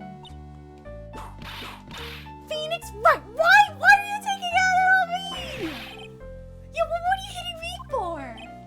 Huh. You deserve more cracks of the whip than that, right? Why does everyone hate my guts? What? You still don't get it, do you? You don't realize that you've set something in motion that you'll never be able to undo. There's something different about Godo today. I'm getting such a strong sense of something from behind that mask of his. Is it anger or is it sorrow? You had some important business and that's why you weren't in court, huh? So what was it? I've told you once before, but perhaps you don't remember. I returned from the depths of hell to do battle with you. You see, Trent, I've experienced something most have not. Death. You died? Of course, being extradited from hell is a tedious affair. Meticulous regeneration and adjustment of all your internal organs is, well, let's just say modern medicine allows us all to live to a ripe old age, even someone like me. So you mean that mask you wear is... This ugly device, I promise it's not a fashion statement, my underlying friend. Oh dang, something must have really happened to his face. About this, I can't see your frequently dumbfounded face. He's blind? Oh my gosh! I didn't know. I'd say it's pretty messed up. Even with these huge goggles on my head, I still can't see everything. Still, I keep this worn out piece of junk of a body going with regular servicing. Godo's a robot? Sorry, but you say you experienced death. How's that possible? What happened? Why don't you ask him? Huh, me? Yeah, that's right. You should all know about this. I think you went through a fair death too. You know, when my life ended, and who ended it for me. Well, Phoenix, right, do you? I don't know what he's talking about. Although, to be honest, I do feel a little tug at the corner of my memory. I think I do know about how Godo was killed. It will all become clear in due time. Isn't that right, Trite? Earlier, you said I've done something I can never undo. We gotta show him Mia's profile later. What do you mean by that exactly? The inner temple here on the side of Dusky Bridge is an isolated island. That's what Sister Bikini said too. I wonder, Trite, do you know what the police are doing here today? What do you mean? They're searching for any trace of an acolyte who went missing. You're missing? As leader of the search party, I can tell you this with absolute certainty. My fate is not on this side of Dusky Bridge. Oh, there was a way back somewhere. That's weird. It's impossible she came here that night and... I won't say it again, the chances of her being here are nil. Excluding, of course, one very unique place. One? Where's that? Sacred Cavern, the entrance of which we are staying at right now.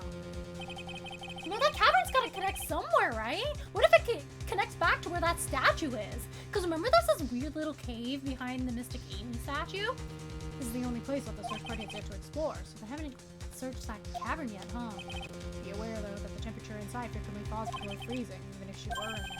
Chances of her being found alive are some of those. Oh no! Which means, Trite, that you said my fate or No, it wasn't me! You fool! That's the situation. Why aren't you in there with the search party right now? You must have blinders on, my equestrian angel. Did you see the big lock and chains? The trick lock. I'm making preparations to open it as we speak. All Trite. Once again, a woman dies. Godo! That's not very nice of you! He's talking about Mia! It wasn't Phoenix's fault! Once again, what are you talking about? Don't tell me you've forgotten. It was only 2 years ago, after all, when the last unfortunate woman died because of you. Because of me? Do you know who that was? It was Mia Fey's sister. Or that was Maya Fey's sister. That's right, Mia Fey. Mia? You killed her. No, that's not how it was. Oh, 100%. Yeah, we gotta show him this profile. Oh, he doesn't want to talk about it. My eyes have a date with the horizon and flirting with the gulls. You must help him, even just a little. Look who's talking. I had no intention such a smooth refusal could make me so angry. Now you know how I feel. Oh man. No wonder he's so mad at us. She's not the most nice person either, to be fair. That's true. That's 2 years ago. Mia Fey was pursuing some man. She bit off more than she could chew. She made a very dangerous enemy. Yeah, that's one case I'll never forget. But I got that guy personally. Sure. His face murder was caught. That won't bring her back. Well, no, but you were with her at the time, you and no one else. It's your responsibility. You should have protected her. Say Mia Fey was your teacher. Well then, I'd say you learned nothing, right? You robbed her for life and now. And her sister suffer the same fate. I haven't sentenced Maya to death, no! What is this peculiar looking lock? Why don't we just break it open? It would be a simple matter of... I'm afraid we can't do that. This area has been prone to earthquakes. Repeated tremors have weakened the foundations of the training lock. Any excessive force used to break the lock open would, well, much to say, the inner temple and the sacred cavern would be a thing of the past. Very well, then dare I suggest the obvious solution of opening it with the key? Sure, just show me where the key is on this trick. There's no keyhole. That's right, an interesting puzzle, huh? The person who set this lock is the one who can open it. Who is it? Simple, the accused. What? When an acolyte undergoes training inside the sacred cavern, the attending sister is responsible for locking the entrance. Obviously, the night of the murder was no exception. Maya Fey was training there. Sister Bikini did mention it a number of times now I think about it. She said that Iris was left in charge of supervising the early stages of training. So, Iris, the accused, is the only one who can open this lock. Not arranged for her to be brought here now. Iris is the only one who can open this lock? Hope she gets in there soon. Hang on, Maya. We'll get you out. So, should be getting back to work. Wait, Godo. How sure about Maya are you? There's no doubt in my mind she's in the secret cavern somewhere. It's the only place she could be. Better start praying. Better pray that friend of yours brings the accused back here soon.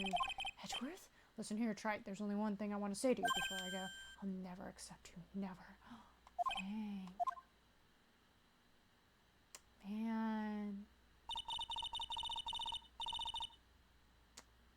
Man, he must have really been devastated by Mia. You should choose your friends more carefully, Phoenix, right? That's what everyone says. Looks like I don't have much of a choice. I guess I'll just have to do what I can for now. Man. Question mark. I don't know. Should I or shouldn't I? Sounds like someone's talking to himself, but where's that coming from? Larry? Is it Larry? Hooray! It's Gumshoe! Wash that off? What are you washing off? Hijos of viejos y gatos in the bottom right corner of the screen. Oh, hello, Doraemon! How are you? Thanks for stopping by today. Let me do a shout out for you. There we go. How are you? We are working on the second day of investigation for Ace Attorney Trials and Tribulations Case 5 right now. How are you doing? Yeah, I guess I'd better wash that off. That's what I'll do. No, but I can't do that. I'm a detective. My brain, this is driving me nuts. Is something troubling you, Scruffy? Please don't whip me like that all of a sudden, sir. It was merely a simple greeting, a friendly tap on the shoulder with my whip. So, what's up, Gumshoe? Was something on your mind? How did you know, pal? Perhaps you were trying to decide if you wanted to watch that off or not? How did you know, sir? Oh yeah, I nearly forgot. You can't go through that little gate there, okay? You mean the one that says no entry on it? I, kinda already snuck in there. He's trying to be clever or something? So what's behind there, Scruffy? Kinda garden-like garden. A garden? Yeah, anyway, it's under investigation right now, so keep out. I'm not telling you, I'm asking you, pal. You got me? Normally the other way around. Well, see you later. So, shall we adjourn to this garden? Phoenix, right? Of course. What else would we do? I really want to know what Gumshoe was thinking of washing off. Suspicious, suspicious. Fighting rainworm, staying alive, still standing, the usual. Ooh, I'm glad life's been good for you, Jerizan. I've been well too, thank you for asking. Oh! Oh my gosh, there's blood? There's marks on the wall and blood. And there's a weird red thing on the floor. There's a strange feeling in the air. I wonder what it is. Strange feeling, forget about that. What's that strange writing on the stone lantern? What are you doing here, sir? I said you can't come in here. Don't you know, Scruffy, Von Karma will always show up wherever there's a clue. And there are plenty of clues to be found here. Oh my gosh! But the orb was found on the other side of the bridge, but it looked like the confrontation happened here? Oh my gosh! Is that a firecracker? Oh, there's a charm or something poking out from the snow. It looks pretty old. There's a leather cord tied to it, too. Apparently it belonged to the victim. Oh, yikes! This is how they found out! The symbol above on the scroll is exactly the same. That's how Sister Bikini must have found out this is Mia Fey. And she was like, this is so on site. Yeah, there's a broken leather cord around the lady's neck. The ends of the cords found on both the victim and on this charm match exactly. Sounds to me like this little trinket's going to be my ticket to getting some very big answers. Yeah, Crane's Master's Talisman. Why would she have the Crane Master's Talisman if she wasn't the Crane Master? A little lantern, a little statue. It is certainly a quaint little garden. Oh. What is this huge bowl here for? Well, I know this one. It's a water bowl, isn't it? Everything else is completely frozen over, but the ice on this bowl hasn't been broken. It's true, I wonder if this has any impact on the case. Newly placed. Well, I doused my face earlier with the water in this. I was getting kind of sleepy. Gumshoe, the evidence! Next time you're sleepy, you need only come to me, got it? There are a couple of torches here. Guess you need all the light you can get up here in the mountains. Yeah, I was looking at those things, pal. Looks like they've been lit pretty recently. Recently? How recent are we talking here? As recent as the night of the murder. I was training here on the night of the murder. It's not unreasonable to think these things were lit up at the time, I guess. 100%. I'm willing to bet it really is. Sister Bikini finding out that that was Misty Faye, killing her, then locking Maya up so that Maya can't go back and become the next Crane Master. Then the next person in line, because Pearl's too young and Pearl's mom is in jail, it's got to be someone from the Branch family. She just wants that position. Oh shoot, that kind of says Maya. There's an M. The heck's that? Uh-oh, you spotted it, huh, pal? You kidding me? It couldn't have been more obvious. It says Maya. Yeah, and before you ask, it's written in blood. You answer all our questions now, Scruffy, without exception. Yes, sir. Oh man, that's crazy. What the heck? Well, this is odd. There's no snow on the ground here. It's an almost perfect rectangle. It couldn't have happened naturally. Yes, it appears as though someone has carefully cleared away the snow. No doubt it was you, wasn't it, Scruffy? I mean, there's a conveniently placed broom over there. I know it wasn't me, sir. It was already like that when my men and I got here to start the investigation. It wasn't the police, then who did? I mean, it would make sense, too, because Sister Bikini was the only one who crossed over the bridge to the other side. Yeah, there's something I need to tell you just between the three of us, okay? What is it? It's top secret. You can't tell anyone else. Got it? Got it. Tell us the tea, Gumshoe. Understood. Well, when I was a kid, I got... Gumshoe! Well, when I was he's telling us another one of his little anecdotes. Well, when I was a kid, I got knocked out of the local wrestling contest. You see, I was so disappointed, I just picked up my mouth guard and cried on the way home. Man, I got in so much trouble when I left it on the couch. Is that it? That's it. Oh! Whoever cleared the snow away must have had a reason, so I can't even begin to imagine what that reason is. And I bet somebody wrote Maya's name in blood to incriminate her. Once again, Maya is in trouble. Sister Bikini plotting. Let's see what there is. So these are obviously recently burnt because there's no snow. that fell on top of them. Or maybe there is and I'm like overthinking it. But this area's cleared away. Likely because there were some clues there, lots of blood maybe. But this wasn't cleared away suspiciously. This means it's been recently burned. This talisman was left here. So what could have possibly happened was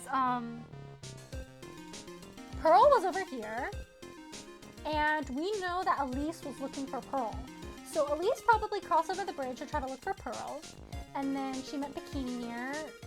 Bikini fought her. Elise ran back over to the other side of the bridge. And then she likely dropped her orb. And then something happened. Because if you got stabbed, it'd be really hard to walk across the bridge. I wonder if it's feasible. Well, anyway, she got stabbed and she moved across the bridge somehow. Then when she was on the other side of the bridge, somebody used a snowmobile. And it's looking like the defendant used a snowmobile. But she won't tell us anything else. So I wonder if like Sister Bikini like really threatened like Iris or something, and that Iris had to take her body away. Cause it's really strange. Huh. And then cause also like Iris said she wouldn't tell the truth as to why she used the snowmobile until later in the case, when she's sure that Maya is safe. So it could be that she's afraid that if she says why, it'll criminate Sister Bikini and then something will happen to Maya because Sister Bikini is like holding Maya hostage. Here to chill only. Hello, Yummy. How are you? Thanks for stopping by today. How are you? Assuming no backseating? Yes, thank you. Good luck. Thank you. Have you done this case before? How did you like it? Gumshoe times one. Oh no, the tracker days. Gumshoe just let me for real. He's got many stories, many a story from his youth. That was kind of crazy, man. It's also like a weirdly placed room over here. The investigation. So how's the inner temple investigation going? We got the best forensic team in the world working the place. Forensic team? And what was the outcome of this scientific study? Nothing. Scientifically speaking, the place is as clean as a whistle. That's simply not good enough, Scruffy. Do you think I'll let you get away with that? Uh-oh. Well, there are a couple of things that bothered me when I got here, sir.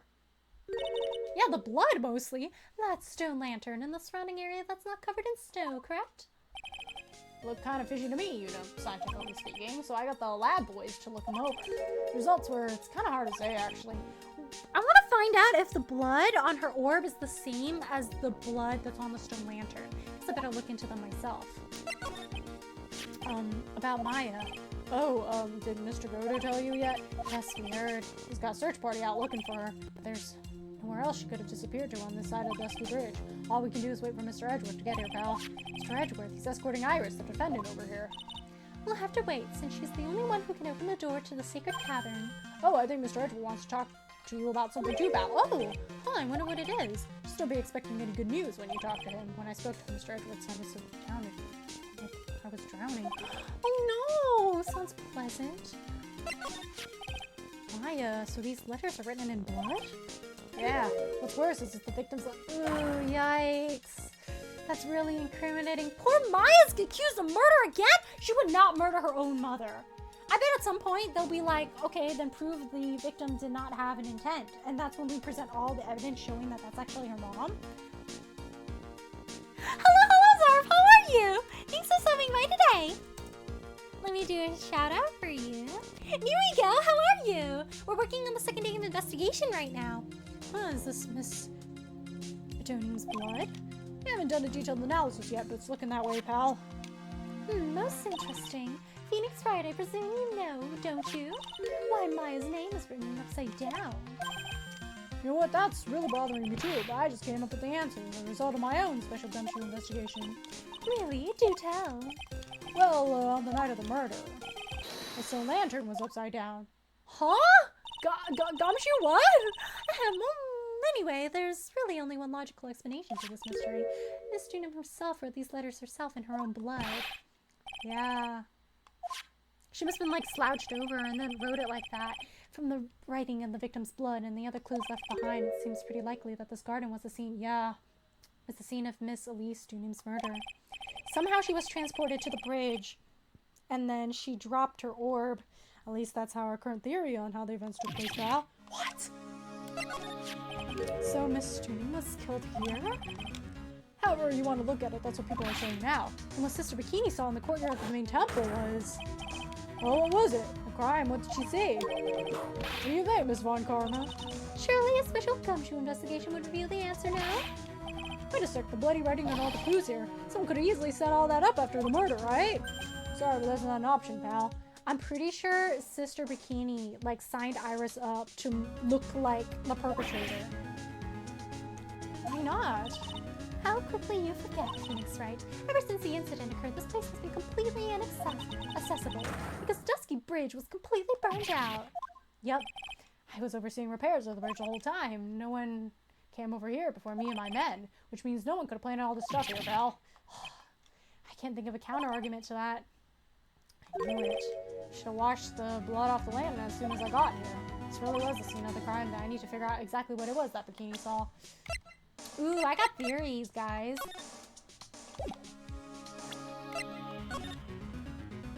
Yeah, so she got stabbed here. Somehow she got moved over the bridge. I bet Sister Bikini went that way, so I assume Sister Bikini moved her over, and then that's when she likely dropped the orb. Then she ran back to the temple to not be suspicious, and then Iris came in the snowmobile, picked up the body, and then drove it back, and maybe did that whole thing in the courtyard so that Sister Bikini could say, oh my gosh, it was Iris, she stabbed her. Yeah, Sister Bikini's up to no good, guys. Very, very suspicious. Do not trust her at all. She's got 5 Cyclops too. I doubt we'll be able to break all of them. I guess we just gotta wait until Iris comes. Oh, thank you, Suhu! Oh, Maya, casually committing murder again? No, Maya, my girl, she would never! I'm gonna do a save right here. I'm actually getting a little eepy, so I think I'll stop here for today, and we'll pick up from here next time. We'll look around the surroundings again to refresh our memory tomorrow when I continue, and we will go back to the chamber and hopefully find Maya when Iris comes back. And then we will work on the next day of trial tomorrow too. But thank you so much everyone for tuning in to the Ace Attorney stream today. Today we finished the second part of the first trial day, and we did some investigation.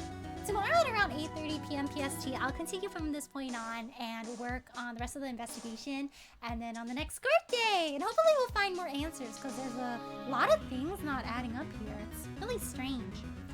But, if you guys are about to eat, I hope you guys have a good meal, and if you guys are about to sleep, bye! Take care, also! Sleep well! Good night! And thank you so much for stopping by today. And I'll see you guys tomorrow. Good night! Sleep well! Take care! We got enough evidence, I think, so we should be fine, right? Yeah, I think, honestly, like, Sister Bikini's thing might just be for suspicion and not for us to actually break her Cyclops. We're likely going to bring her back into trial tomorrow and incriminate her, because, like, there's a lot of really suspicious things going on already. Like, I'm pretty darn sure that it's been confirmed now that Elise is actually, like, Mystife, who, like, forgot her memories, and Sister Bikini found out who she really was, so she wanted to get rid of her and Maya. Like, this definitely looks like a power upheaval, and Sister Bikini probably threatening Iris, or maybe just tricking Iris so that... I mean, Iris isn't dumb, so I'm pretty sure it's, like, something being held over her head. You know, her doing all this stuff. Because she does have a secret, and I do believe she said she never even told Sister Bikini, but Sister Bikini could have found out and, like, really held it over her head to get her to do her bidding. So I think that's likely what happened in this case. And we're saying that she wrote it in her own blood, but that part's a little confusing, because if Misty didn't really remember her memories, you know, how would she... I mean, she would know Maya's name because they met, but... Lots of questions. And, like, the falling 10 feet thing... Lots of very suspicious, interesting things happening here. Because there was a wall in the courtyard, and Phoenix did say if she was tossed over, that would be 10 feet. But I guess we'll see when we continue examining tomorrow. If you think so, the show really thank you for stopping by today, Cranium. Thank you so much for stopping by today. Take care, Russell. See you well. Good night. Thank you so much for stopping by. I miss you already. Oh, I miss you guys too. I'll see you guys tomorrow. Yippee, yippee! Okay, I saved. Yeah, I did save. Okay, we're good. Before we go for today, we'll be raiding out.